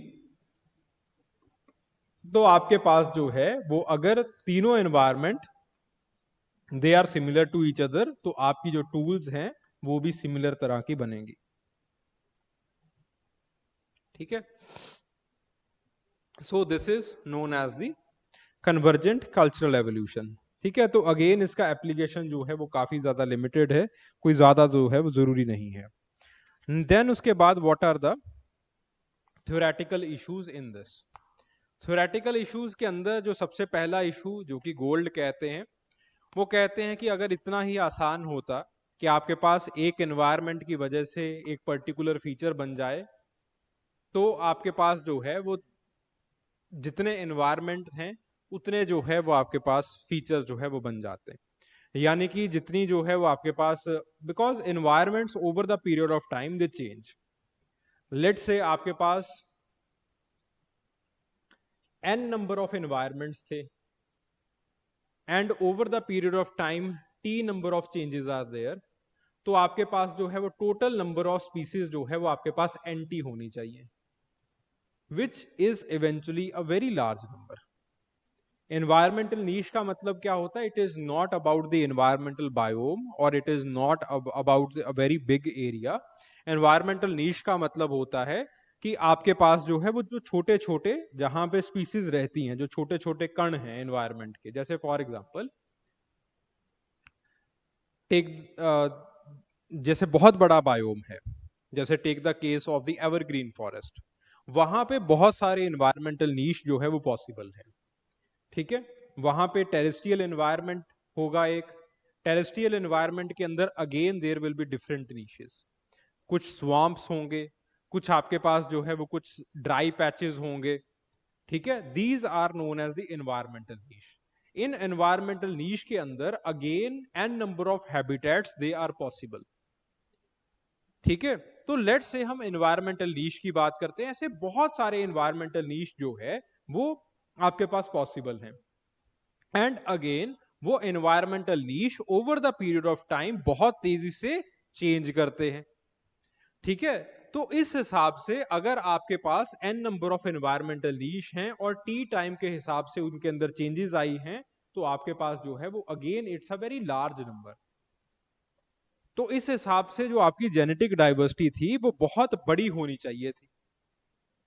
ठीक है, तो आपके पास जो है वो इस तरह से गोल्ड जो है वो इसको एक चैलेंज जो है वो देते हैं, इसको खारिज करने की कोशिश करते हैं।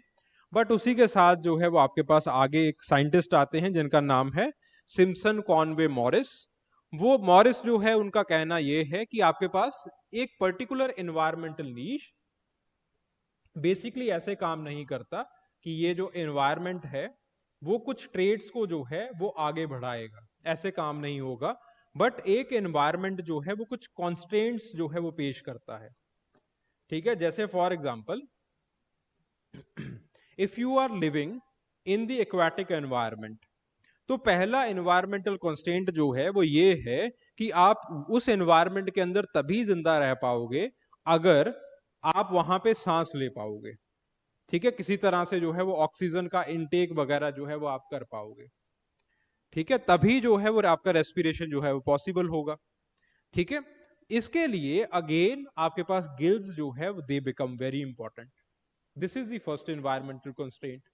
देन उसके बाद आपके अलग अलग एनवायरमेंटल नीशेस के अंदर जाते हो, let's say you are living under water और आपको हाई स्पीड की जरूरत है, नहीं तो आप अपना प्रीडेटर जो है या फिर आप अपना जो प्रे है वो फाइंड आउट जो है उसको पकड़ नहीं पाओगे। ठीक है, so this is one of the constraint. तो जो आपके जो फिजिकल फीचर्स हैं वो उन कंस्ट्रेंट्स के हिसाब से जो है वो बनते हैं। ठीक है, और आपके पास ऐसा नहीं है कि एक एनवायरमेंटल कंस्ट्रेंट जो है या फिर एक एनवायरमेंटल नीश जो है वो एक कंस्ट्रेंट जो है वो आपको दे सकता है। आपके पास जो है वो सिमिलर तरह के फिजिकल फीचर्स जो है वो अलग अलग एनवायरमेंटल नीशेस से भी बन सकते हैं। जैसे for example gills they are important under water everywhere. फिर उसके बाद अगर आप स्पीड की बात करो तो वहां पे अगेन फिन्स जो है they are important over the period of time.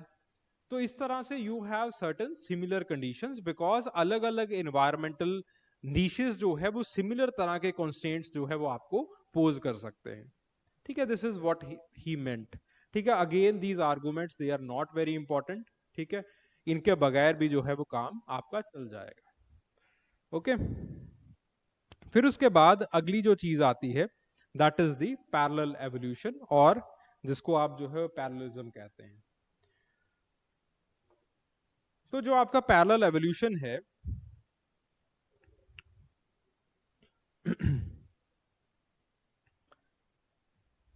Again मैंने इसका क्रक्स जो है वो आपको समझा दिया है। पैरेलल एवोल्यूशन जो है इसके अंदर क्या है, that you have a common ancestor. Common ancestor के कुछ बच्चे जो है वो इस एनवायरनमेंट के अंदर पहुंच गए। ठीक है, कुछ बच्चे जो है वो इस एनवायरनमेंट के अंदर पहुंच गए। ठीक है जी, these environments they were somewhat different. ठीक है, सो आपके पास अलग अलग एनवायरमेंटल कॉन्स्टेंट्स की वजह से अलग अलग जो फिजिकल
भाई अब सही है आवाज?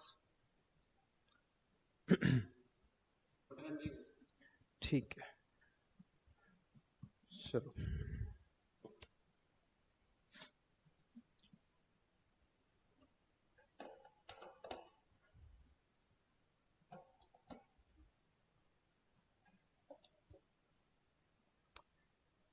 ठीक है जी। तो पैरेलल एवोल्यूशन के अंदर हमने ये देखा था that there is a common ancestor.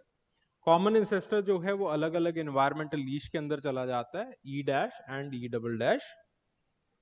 ठीक है, कॉमन इंसेस्टर की जो आगे प्रोजनी है वो अलग अलग एनवायरमेंटल ट्रेट्स बनाएगा, फिर उसके बाद there is similar kind of environment, जिसकी वजह से कुछ सिमिलैरिटी भी आ जाएगी ट्रेट्स की, कुछ आपके पास जो है वो डिफरेंसेस भी आ जाएंगे। अब तक ये हमने कर लिया था भाई अच्छे से, यस और नो? ठीक है, तो इसके मैंने काफी सारे एग्जांपल्स दिए हैं। पहला जो है आपके पास इस पैरेलल एवोल्यूशन के अंदर जो पहली चीज आती है that is the geographical conversion. ठीक है, कि आपके पास जो है वो एक सॉरी ज्योग्राफिकल डाइवर्जेंस। ठीक है, जैसे आपके पास जो है वो अमेरिका अलग हुआ, ऑस्ट्रेलिया अलग हुआ, उसी चीज को जो है वो मैंने यहां पे बताया है that the land mass like the Gondwana land around 100 million years ago, ये जो है वो आपके पास सेपरेट हो गए। कुछ जो है वो आपके पास अमेरिका बन गया, कुछ जो है वो आपके पास ओल्ड वर्ल्ड बन गया, यानी कि आपके पास यूरेशिया, ये सब कुछ बन गया। कुछ जो है वो आपके पास अफ्रीका के अंदर रहे, कुछ आपके पास जो है वो ऑस्ट्रेलिया के अंदर चले गए। ठीक है, now here due to the geographical divergence you have the different kind of environments that are created. ठीक है, तो basically again different kind of ecosystems जो है वो वहां पे बनने स्टार्ट हो गए। जैसे फॉर एग्जांपल साउथ अमेरिका के अंदर marsupials and the placentals they both coexisted. Australia के अंदर मार्सुपियल्स ने ज्यादा डोमिनेंट हो गए। Old World and North America के अंदर बेसिकली जो है वो प्लेसेंटल जो मैमेलियन ग्रुप्स हैं वो जो है वो आपके पास डोमिनेंट हो गए। अब ऐसा है क्यों? Because of the different environments, different ecosystems they are created. ठीक है, अलग तरीके से जो है वो अब तीनों के अंदर, ऑस्ट्रेलिया के अंदर, साउथ अमेरिका के अंदर, ओल्ड वर्ल्ड के अंदर और आपके पास जो है वो नॉर्थ अमेरिका के अंदर अलग तरह का जो है वो आपके पास इकोसिस्टम जो है वो बनेगा। ठीक है, उस अलग तरह के इकोसिस्टम की वजह से अलग तरह का कंपटीशन जो है वो आपके पास लड़ा जाएगा। ठीक है, जिस वजह से again there will be the similar traits as well as there will be the different traits. समझ में आ रही है बात?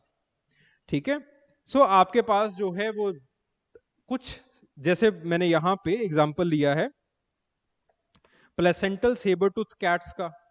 Again they have evolved into the different parts of the world, but आपके पास अगर आप अलग अलग पार्ट, दुनिया के अलग अलग एरियाज के अंदर जाओगे और सेबर टूथ कैट्स को जो है वो एनालाइज करोगे, you will find certain similarities because of the common ancestor and because of the similar similar environments और the similar ecosystems. But on the other hand कुछ आपके पास जो है वो डिफरेंसेस भी होंगे। That differences they will be because of their evolutionary journey, that over the period of time उनके जो एनवायरमेंट्स हैं वो अलग रहे थे। ठीक है, सिमिलरली आपके पास जो है वो आपके पास साउथ अमेरिकन मार्सुपियल सेबरटूथ्स का अगर आप एग्जांपल लो, ठीक है, तो अगेन आपके पास जो प्लेसेंटल सेबरटूथ कैट्स हैं उनके साथ जो है वो उनके काफी सारे सिमिलैरिटीज रहेंगे। Again there will be differences, the differences will be because of the different environmental niches जिनके अंदर वो जो है वो रहे। ठीक है, similarly take the case of the Tasmanian wolfs and take the case of the European wolfs. अब तस्मानियन वुल्फ्स जो है they are living in the Australia, जहां पे मार्सुपियल्स का जो डोमिनेंस है वो रहा था over the period of time. ठीक है, but eventually what happened was with the Tasmanian wolves, because marsupials का डोमिनेंस रहा तो उन्होंने उस कंपटीशन की वजह से वैसे जो स्पेशलाइज्ड ट्रेड्स हैं वो इवॉल्व कर लिए। Because they were wolves, they were or they captured a particular environmental niche that was way similar from or way similar with the European environmental niche. तो आपके पास कुछ सिमिलैरिटीज भी होंगी और कुछ जो है वो डिफरेंसेस भी होंगे. ठीक है, differences they will be because of the initial competition that they got in the Australia. It was way different what the European wolves they were having in Europe. ठीक है जी, दोनों का कंपटीशन बड़ा डिफरेंट था, दोनों की इकोलॉजी बड़ी different थी उस वक्त, लेकिन धीरे धीरे दोनों ने सिमिलर एनवायरमेंट्स को जो है वो कैप्चर कर लिया, सिमिलर एनवायरमेंटल लीश को कैप्चर कर लिया. सो डिफरेंसेस भी रहेंगे और सिमिलैरिटीज भी रहेंगी. ठीक है, सिमिलरली आपके पास मोल्स एंड स्क्वल्स, तो दोनों का जो है वो आपके पास जो मार्सुपियल एंड प्लेसेंटल बोल्स हैं, both of them they evolved in the similar boring adaptations. दोनों के एंसेस्टर्स जो है वो अगेन दे वर सेम. ठीक है, बट आपके पास जो है वो एक पाथवे जो है वो डिफरेंट था. ठीक है, सो इस तरह से similarly both marsupial and the placental lineages they produce the flying squirrels. दोनों के अंदर फ्लाइंग स्क्वल्स प्रोड्यूस हुए हैं. ठीक है, तो इस तरह से आपके पास जो है वो पैरेलल एवोल्यूशन काम करता है. पैरेलल एवोल्यूशन बड़ा सिंपल है कि आपके पास एक एंसेस्टर होगा, ज्योग्राफीज जो है वो डिवाइड हो जाएंगी. ज्योग्राफीज की डिवीजन की वजह से आपके पास जो है आपका जो कंपटीशन रहेगा अलग अलग ज्योग्राफीज के अंदर, और आपका जो इकोसिस्टम रहेगा that will B way different. ठीक है, जिस वजह से आपका जो एक एवोल्यूशन कुछ एवोल्यूशनरी ट्रेट्स जो है वो आपके अंदर डिफरेंट आ जाएंगे. देन उसके बाद बेसिकली जैसे वुल्व्स का हमने एग्जांपल लिया, अब वुल्व्स का एक कुछ इनेट ट्रेट्स हैं, उनकी कुछ इनेट एबिलिटीज हैं. Eventually, because of those innate abilities, they will dominate one environmental niche or one particular environmental niche. Eventually, दोनों जो है वो उस environmental niche के अंदर सेट हो जाएंगे.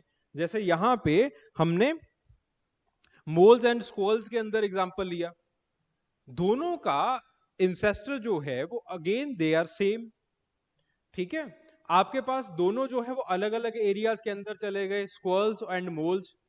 एंड इवेंचुअली बिकॉज दोनों का इंसेस्टर सेम था, ही वॉज मोर एबल और ही हैड दैट एबिलिटी कि वो जो है वो आपके पास ट्री इन्वायरमेंट को या फिर जो ट्री ब्रांचेशन का जो नीश है उसको डोमिनेट कर सकता है. तो दोनों के अंदर जो है वो again they evolved similar kind of traits, या फिर उन्होंने उस नीश को कैप्चर कर लिया, उस वजह से सिमिलर काइंड ऑफ ट्रेड्स जो है वो दोनों के अंदर आ गए.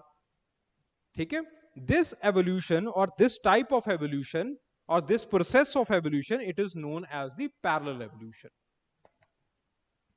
ठीक है, सिमिलरली हमने जो है एग्जांपल लिया है सन बर्ड का और हमिंग बर्ड का. दोनों की जो बीक का शेप है, बिल का शेप है, वो काफी ज्यादा सिमिलर है, बिकॉज दोनों के इंसेस्टर जो है वो सेम रहे over the period of time.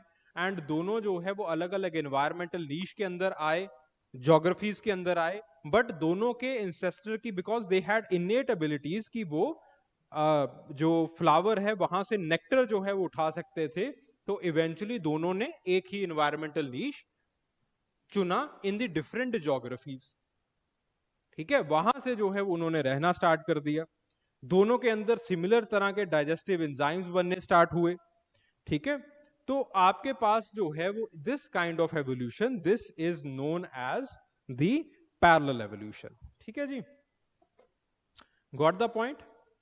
समझ में आ रही है अभी बात? बड़ा सिंपल सा था, बड़ा सीधा सा एवोल्यूशन था ये.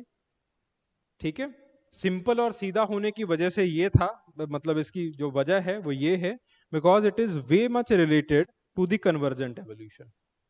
ठीक है, कन्वर्जेंट एवोल्यूशन के अंदर जो भी इसके प्रोसेसेस थे वो हमने ऑलरेडी कर लिए हैं. ओके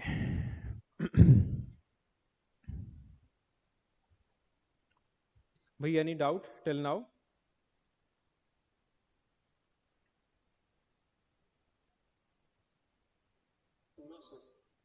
ठीक है जी, अगला एवोल्यूशन करते हैं, that is the mosaic evolution.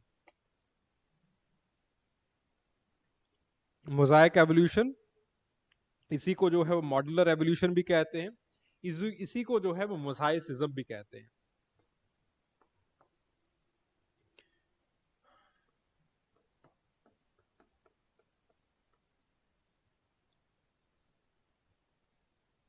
Mosaic evolution.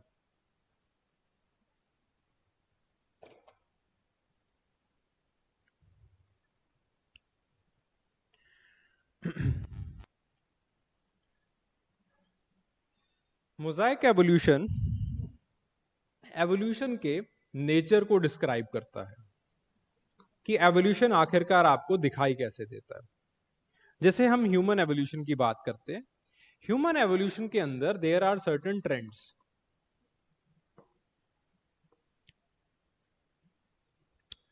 वो ट्रेंड्स कुछ इस तरह से हैं कि आपके पास पहला ट्रेंड है बाइपेडलिज्म का, कि आप जो है वो धीरे धीरे चार पाए जानवर से आप जो है क्वाड्रिपेडल से आप बाइपेडल जो है वो होते चले गए। दूसरा जो ट्रेंड आपको दिखाई देता है that is the trend about dentition, कि आपके जो दांत हैं वो छोटे होते चले गए, दांतों के बीच में एक आपके पास जो है वो गैप होता है, ठीक है, दांत जो है वो बड़े होते हैं, प्री मोलर्स होते हैं आपके पास, वो जो चीजें हैं वो धीरे धीरे धीरे धीरे कम होती चली गई। जो आपके पास एक डेंटल आर्क है, ठीक है, ये जो this line, this is known as a dental arch, ये जो लाइनिंग है ये कम होती चली गई, ये ज्यादा पैराबोलिक बनती चली गई। These are the patterns of the dentation, ठीक है, आपके दांतों के साथ ऐसा हुआ है, ठीक है। And over the period of time आपके जो हाथ हैं उनका जो थंब है वो अपोजेबल होता चला गया है, ठीक है, आपका जो थंब है वो ज्यादा मोबाइल हो गया, वो प्रॉपरली आपके पास 90 डिग्री वाला जो है वो आपके पास बन गया। Similarly take the case of the cranium और take the case of the other facial features. आपके पास एक चीज होती है, these are known as your eyebrows. Eyebrows के नीचे एक हड्डी होती है जिसको हम कहते हैं ब्रो रिज,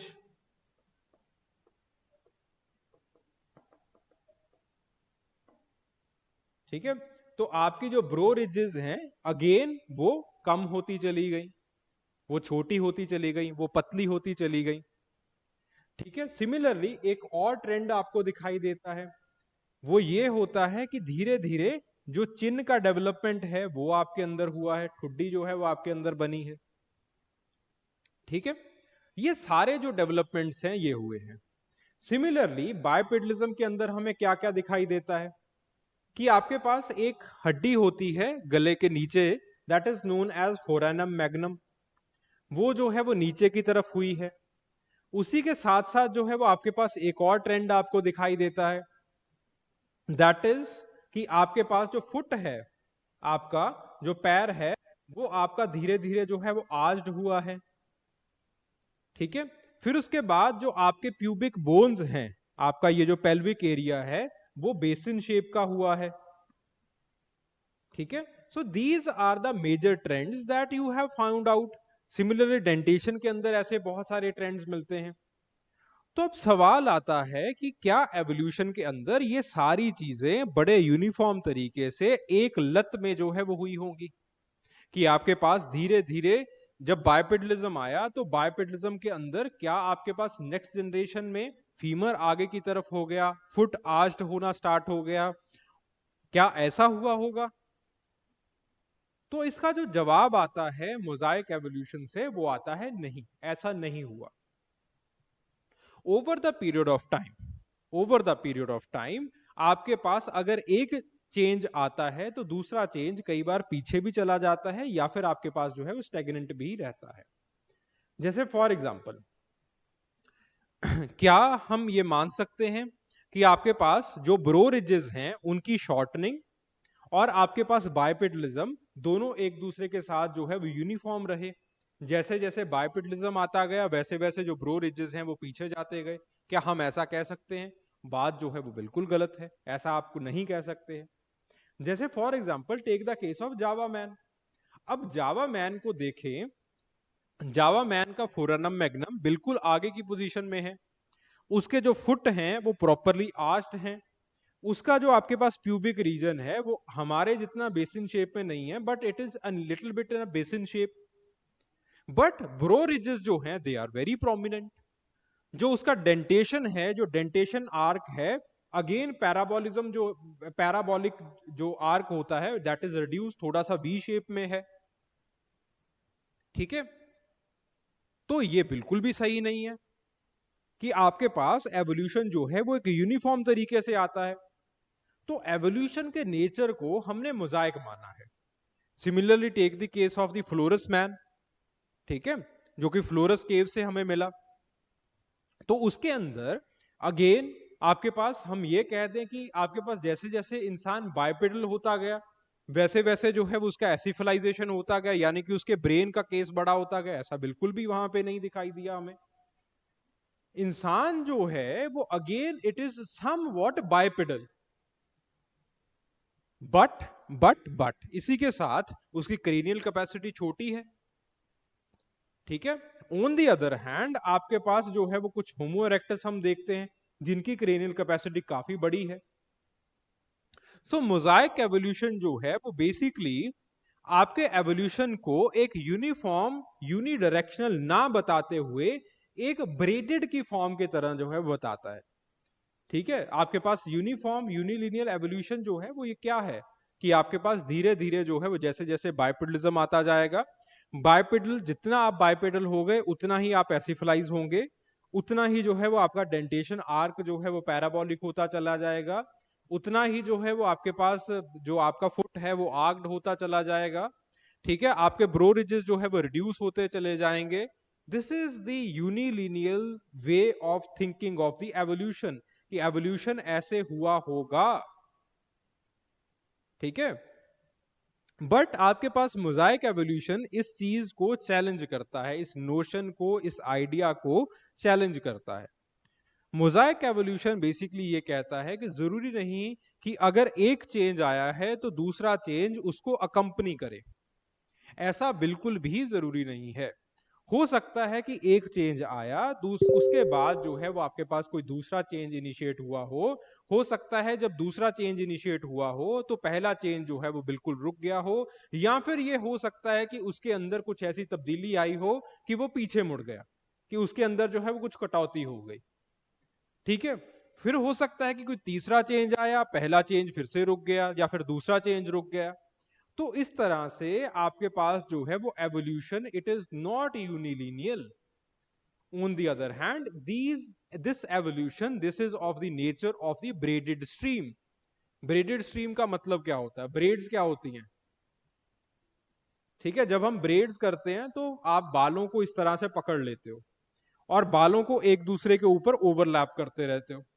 एक ब्रेड नीचे निकलती है तो दूसरे को आप रोक लेते हो, तीसरी ब्रेड उससे नीचे निकलती है, दूसरी को रोक लेते हो। ठीक है, तो इस तरह से आप जो है वो आगे चलते रहते हो। एक रुक गया, दूसरा चल गया, तीसरा रुक गया, दूसरा रुक गया, इस तरह से। ठीक है, पहला चला गया। तो जैसे आप ब्रेड्स को एक दूसरे के ऊपर ओवरलैप करते हुए एक पैटर्न बनाते हो, तो उसी तरह से एक मोजाइक जो पैटर्न है वो एवोल्यूशन का होता है। This is the key idea of the mosaic evolution. ठीक है भाई, बात समझ में आ गई?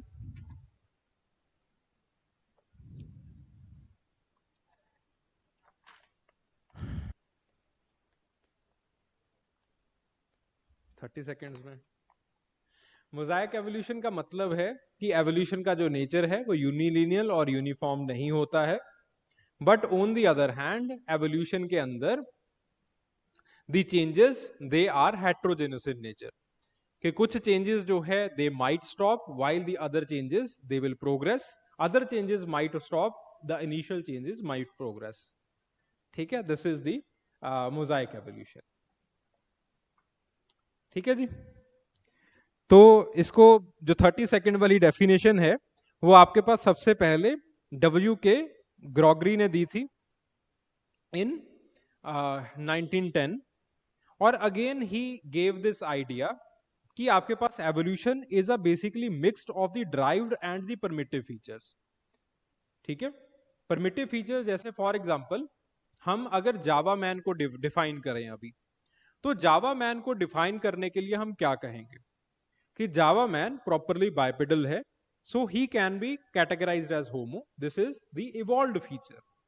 But on the other hand उसके ब्रो रिजेस जो है वो अभी भी प्रोमिनेंट हैं। ठीक है, उसका जो डेंटल आर्क है वो अभी भी प्रॉपरली पैराबोलिक नहीं है। So these are the primitive features. ठीक है, तो इसी तरह से ग्रॉगरी जो है वो आपके पास कहते हैं कि जब एवोल्यूशन होता है, evolution has mix of both the features, there are derived features and there are the primitive features. ठीक है, तो प्रिमिटिव फीचर्स को वो पेलियोटेलिक फीचर्स कहते हैं और ड्राइव्ड फीचर्स को जो है वो साइनोटेलिक फीचर्स कहते हैं। ठीक है, देन उसके बाद रॉबर्ट ब्रूम आते हैं। रॉबर्ट ब्रूम अगेन जो है वो इस चीज को एक्सपेक्ट जो है वो कहते हैं कि बिल्कुल सही बात है ये।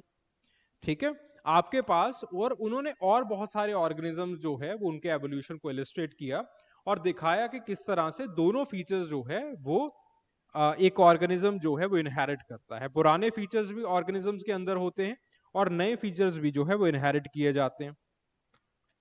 फिर उसके अंदर जो सबसे इंपॉर्टेंट चीज है वो है मोजाइक एवोल्यूशन ह्यूमन बीइंग्स के अंदर कैसे होता है, और यहां से डायरेक्टली क्वेश्चंस पूछे जाएंगे, पूछे जा चुके हैं। ठीक है, सो इन द कंटेक्स्ट जो ऑफ द ह्यूमन एवोल्यूशन, सबसे पहले अगेन आपके पास जो है वो मॉर्टन थे, डीजे मॉर्टन। तो उन्होंने जो है वो जावा मैन को एग्जामिन किया था, होमो इरेक्टस के अलग अलग जो वेरिएंट्स हैं खास करके जावा मैन को एग्जामिन किया गया और उसके अंदर दिखाया कि कैसे कुछ प्रिमिटिव फीचर्स भी हैं और कुछ जो है वो आपके पास इवॉल्व्ड फीचर्स भी हैं। इसीलिए जब होमो इरेक्टस की बात की जाती है तो होमो इरेक्टस के फीचर्स को जब हम फिजिकल फीचर्स को डिस्कस करते हैं तो फिजिकल फीचर्स को दो पार्ट्स के अंदर डिवाइड करके डिस्कस किया जाता है, derived features and the primitive features और advanced features and the primitive features। ठीक है, सो इवेंचुअल हमें जो है वो डिस्कवरीज पता चलती हैं।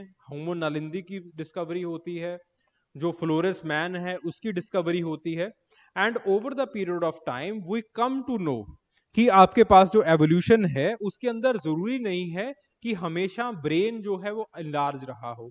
होमो फ्लोरेस हमें मिलता है तो अगेन उसकी क्रेनियल कैपेसिटी होमो इरेक्टस के मुकाबले की है। ठीक है, इरेक्टस से भी जो है वो कई अवशेष हमें छोटे मिले हैं। तो इसका मतलब क्या है कि कई बार जो पुराने फीचर्स हैं वो रुक जाते हैं, वो जो एक ट्रेंड है एवोल्यूशन का वो रुक जाता है और वो पीछे भी जा सकता है, while the other trends they can evolve। ठीक है, this kind of evolution this is known as the mosaic evolution. फिर उसके बाद होमो जो आपके पास एस्ट्रेलोपिथिकस है, ली क्रॉस क्लार्क इसी मोजाइक एवोल्यूशन को एस्ट्रेलोपिथिकस के अंदर लगाते हैं। ठीक है, और वो कहते हैं कि आपके पास अगेन एस्ट्रेलोपिथिकस के अंदर पहले बाइपेडलिज्म आया और बाइपेडलिज्म आने के बाद धीरे धीरे जो है वो एसिफलाइजेशन वगैरह स्टार्ट हुआ उनके अंदर। एंड अगेन एसिफलाइजेशन का करेक्टर जो है वो again it is not uniform. कुछ australopithecines that are much more evolve like robustus etcetera, जो कि आपके पास जो है वो अफ्रीकनस वगैरह से काफी इवॉल्व हैं। ठीक है, तो अगेन आपके पास जो है वो उनकी क्रेनियल कैपेसिटी इतनी ज्यादा हाई नहीं है। On the other hand certain australopithecus जो कि कम इवॉल्व हैं, जो कि आपके पास जो है वो अगेन उनका मानना था कि प्रॉपरली बाइपेडल भी नहीं है, अगेन ये उनका मानना था कि वो प्रॉपरली बाइपेडल भी नहीं थे, उनकी क्रेनियल कैपेसिटी भी जो है वो इंक्रीज हो रही थी। ठीक है, सो इस तरह से today it is widely accepted that bipedalism and the brain enlargement ये दो आपके पास डिस्टिंक्टिव ह्यूमन कैरेक्टरिस्टिक्स हैं। दोनों का जो रेट ऑफ एवोल्यूशन है, दोनों जो है they are not, they have evolved at a different time. ठीक है, so this is the mosaic evolution. Okay भाई, समझ में आ गया, कंसेप्ट समझ में आ गया मोजाइक एवोल्यूशन का?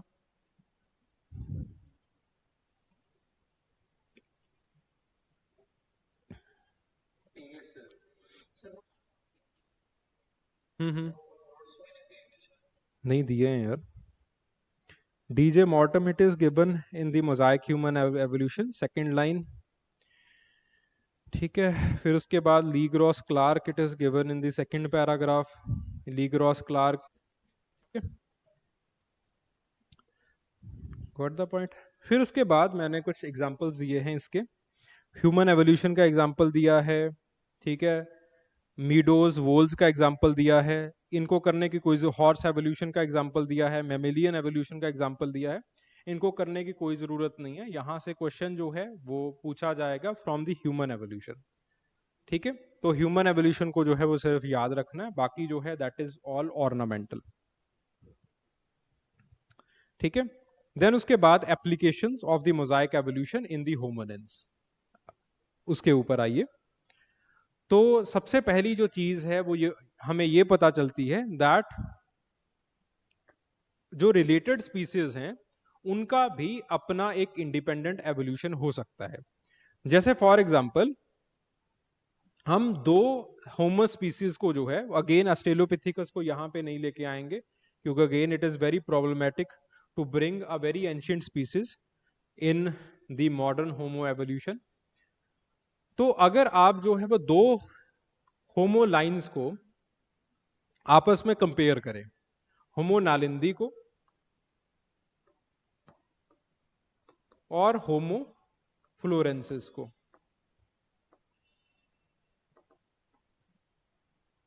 होमो नालिंदी एंड होमो फ्लोरेंसिस, दोनों को अगर कंपेयर किया जाए एक दूसरे के साथ, तो अगेन हमें यह पता चलता है कि although both had the similar और द सेम एंसेस्टर, बट इनके अपने अपने इन्वायरमेंटल कॉन्टेक्स्ट थे और अपना जो है वो इन्वायरमेंट के हिसाब से इन्होंने इंडिपेंडेंट एवोल्यूशन किया है। Homo floresiensis they were living in the Florence caves, because वो केव सिस्टम के अंदर रह रहे थे, जिसको ड्रैगन मैन वगैरह भी कहते हैं हम, बिकॉज वो जो है वो केव सिस्टम के अंदर रह रहे थे, तो केव सिस्टम के अंदर अगेन ड्वार्फिज्म वाज देयर, जो ड्वार्फ थे, छोटे कद के हुआ करते थे, वो जो है वहां पे रह सकते थे अच्छे तरीके से, dwarfism would have been there. उसी के साथ साथ there was shortage of the nutrition, तो आपका जो साइज है और आपको जो कोरेनियल कैपेसिटी है, and along with that hot है केव्स, फिलीपींस की केव्स हैं, हॉट हैं। ठीक है, तो उसी के साथ साथ जो आपकी क्रेनियल कैपेसिटी है वो कम हो जाएगी, आपका जो साइज है अगेन वो जो है वो कम हो जाएगा, हाइट कम हो जाएगी। ठीक है, so everything here it is dependent upon what, it is dependent upon the environment. Similarly take the case of the Homo naledi, again Homo naledi के जो फॉसिल्स हैं इनको अगेन गूगल कीजिएगा, देखिएगा, ठीक है, चीजें और समझ में आएंगी। तो होमो नालिंदी के फॉसिल्स जो हैं वो अगेन आपके पास जो फोरनम मैग्नम है वो आगे की तरफ प्लेस्ड है, but on the other hand they are well adapted for the brachiation. Brachiation का कैसे पता चलता है हमें? ब्रांचेशन का यूं पता चला कि आपके पास जो है वो इनके जो हाथ हैं वो पावर ग्रिप के लिए बने हुए हैं, इनके जो बाजू हैं वो ज्यादा स्ट्रेंथन्ड हैं रादर देन आपके पास ये जो नीचे वाले हैं। इनकी जो साइज है, टांगों की साइज है और इनकी साइज, बाजुओं की साइज, वो जो है वो अगेन सेम हो चुकी है, ठीक है, या फिर सिमिलर हो चुकी है। तो इससे क्या हमें क्या पता चलता है? That you have independently evolved according to your own environmental needs और द एनवायरमेंटल नीश।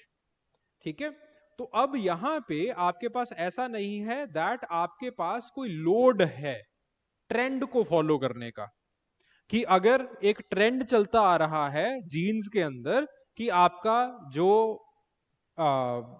ब्रेन का एसिफलाइजेशन है वो बड़ा होता जा रहा है, तो हमेशा वो बड़ा ही होता चला जाएगा। अगर आपके पास ये ट्रेंड चलता आ रहा है कि आपके पास बायपेडलिज्म रहेगा तो हमेशा बायपेडलिज्म ही रहेगा, ऐसा बिल्कुल भी नहीं होगा। Similarly take the case of to Neanderthal man.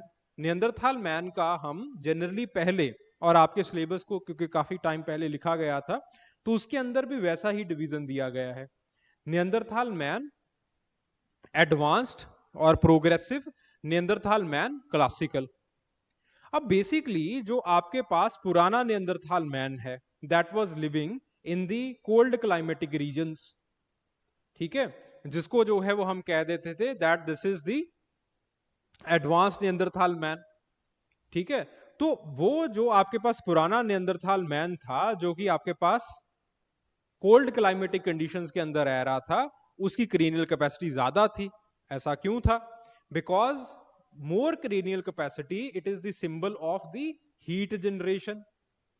You need more heat to survive in the cold environmental regions, ठीक है भाई। तो आपके पास जो है वो again high cranial capacity is there. On the other hand, जैसे ही एनवायरमेंट हॉट होता है, you move into Iran, Shanidar caves, you move into Israel, Skhul caves, तो वहां पे आपको क्या दिखाई देता है कि जो क्रेनियल कैपेसिटी है वो कम हो चुकी है, ठीक है।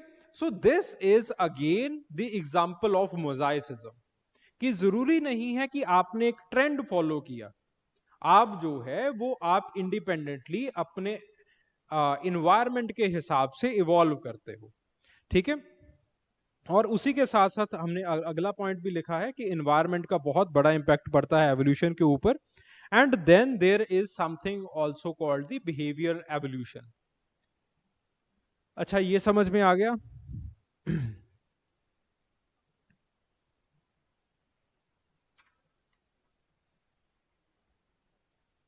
ठीक है। फिर उसके बाद एक और चीज आती है, that is the behaviour evolution.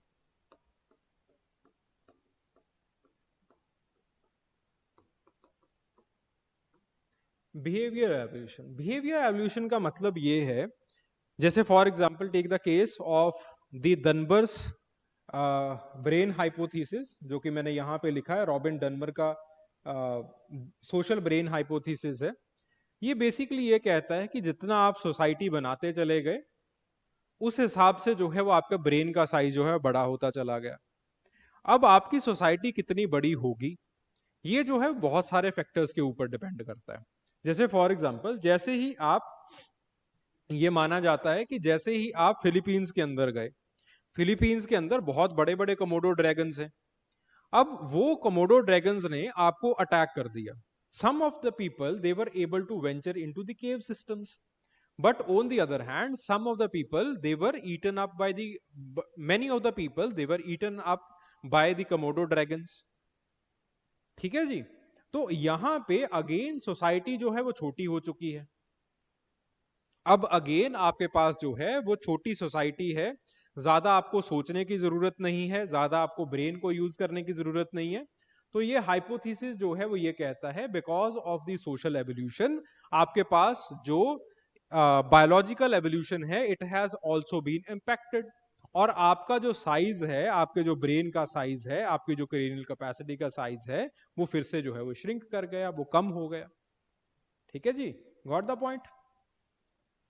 तो इस तरह से जो है वो बिहेवियर एवोल्यूशन भी इस चीज को बताता है कि not only you have to be well adapted to the environment, आपकी बायोलॉजी को, your biology also have to be well adapted to your society, ठीक है। अगर सोसाइटी के अंदर कोई चेंजेस आती हैं, तो वो चेंजेस जो है वो इंसानी शरीर के अंदर भी दिखाई देती हैं, ठीक है। Got the point? सो इस तरह से जो है वो हम डिस्क्राइब करते हैं बेसिकली आपके पास जो है ह्यूमंस के अंदर एवोल्यूशन हुआ है, ठीक है। सिमिलरली डेंटल आर्क्स के अंदर हम देखते हैं, डेंटेशन के अंदर हम देखते हैं कि आपके पास जो है वो अगेन एक मोजाइक एवोल्यूशन जो है वो दिखाई देता है, ठीक है। सो आपके पास अगर जावा मैन की बात करें, तो जावा मैन के अंदर जो है वो अगेन आपको बड़े बड़े कैनाइंस दिखाई देंगे, ठीक है। That are very much comparable to whom? To the australopithecines, ठीक है। तो हम ये नहीं कह सकते कि आप वापस जा रहे हो, बट ये कह सकते हैं कि आपका जो एवोल्यूशन का नेचर है, ह्यूमन एवोल्यूशन का नेचर है, वो आपके पास जो है वो इट इज मोजाइक। ठीक है जी, बात समझ में आ रही है? ठीक है जी, एनी डाउट?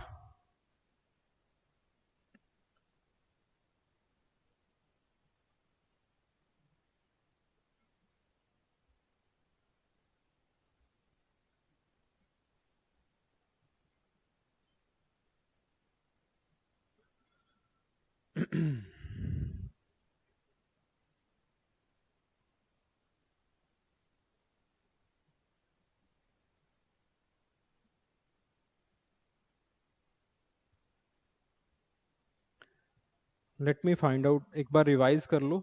एक क्वेश्चन हम डिस्कस करते हैं, क्वेश्चन लिखते हैं एंड देन वी विल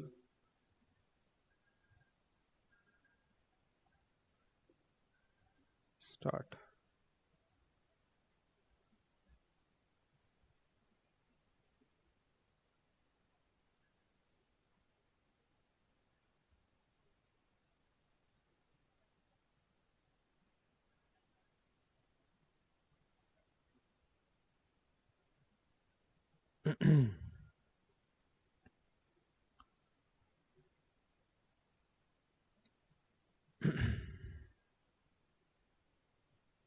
हाँ, ये एक क्वेश्चन पूछा था, ये खैर प्रीवियस ईयर क्वेश्चन नहीं है, but it was asked in a test series. मुझे एक बच्चे ने पूछा था, मुझे क्वेश्चन बड़ा अच्छा लगा।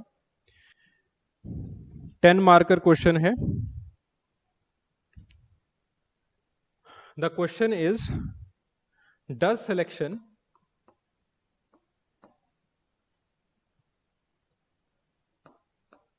सिलेक्शन लीड्स टू, सिलेक्शन मत लिखो, एवोल्यूशन ही लिख दो। Does evolution leads to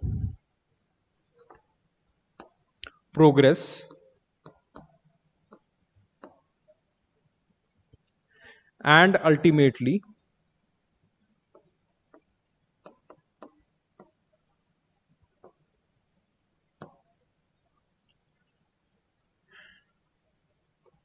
ultimately to perfection,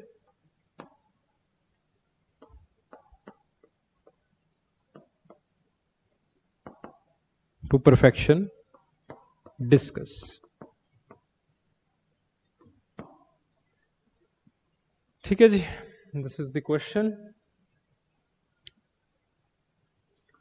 it is a right a short note question, 10 marks का जो है वो ये सवाल था।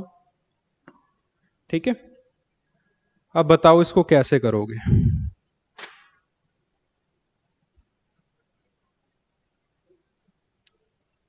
मैं आपसे ये जानना चाहता हूं कि आप इसको कैसे लिखोगे।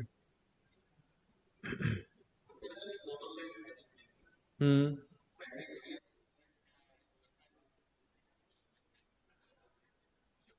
हाँ, ठीक है,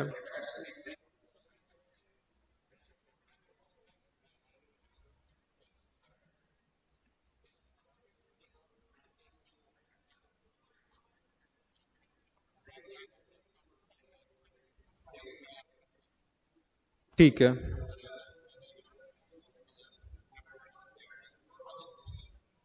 ठीक है जी।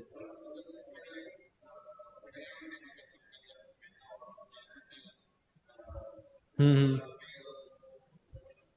ठीक है, डन डन, ठीक है। ठीक है, तो बेसिकली जो मैं इसके अंदर आपको बताना चाहता हूं वो ये है कि do not start by venturing into the keywords. ठीक है, कि पहले जो है वो आप प्रोग्रेस क्या होती है वो बताओ, परफेक्शन क्या होती है वो बताओ, ठीक है, हाँ है ना है वो बताओ।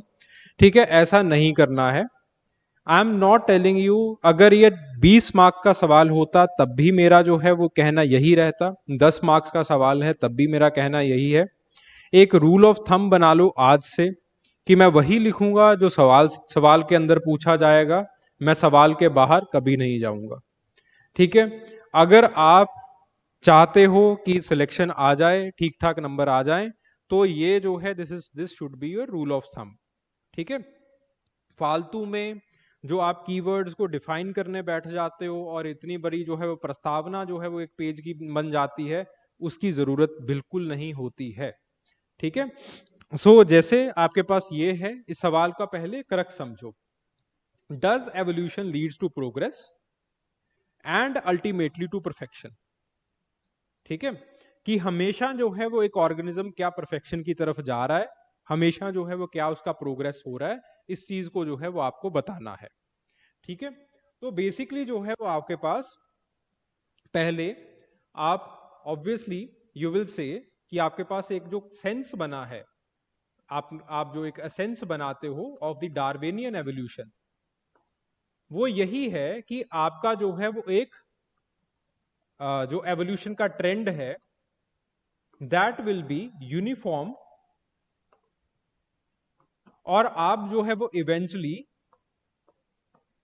परफेक्शन की तरफ या फिर आपके पास जो है वो प्रोग्रेस की तरफ जो है वो जाते रहोगे। जैसे फॉर एग्जांपल जो हमारा एक नोशन था ऑफ द ह्यूमन एवोल्यूशन, वो ये था कि आपके पास एसिफलाइजेशन होगा, बायपेडलिज्म होगा, और आपके पास जो डेंटल पैटर्न है वो जो है वो आपके पास अल्टीमेटली आगे प्रोग्रेस करता रहेगा, या फिर जो डेंटल आर्क है वो अल्टीमेटली जो है वो आपके पास पैराबोलिक होती चली जाएगी, ठीक है।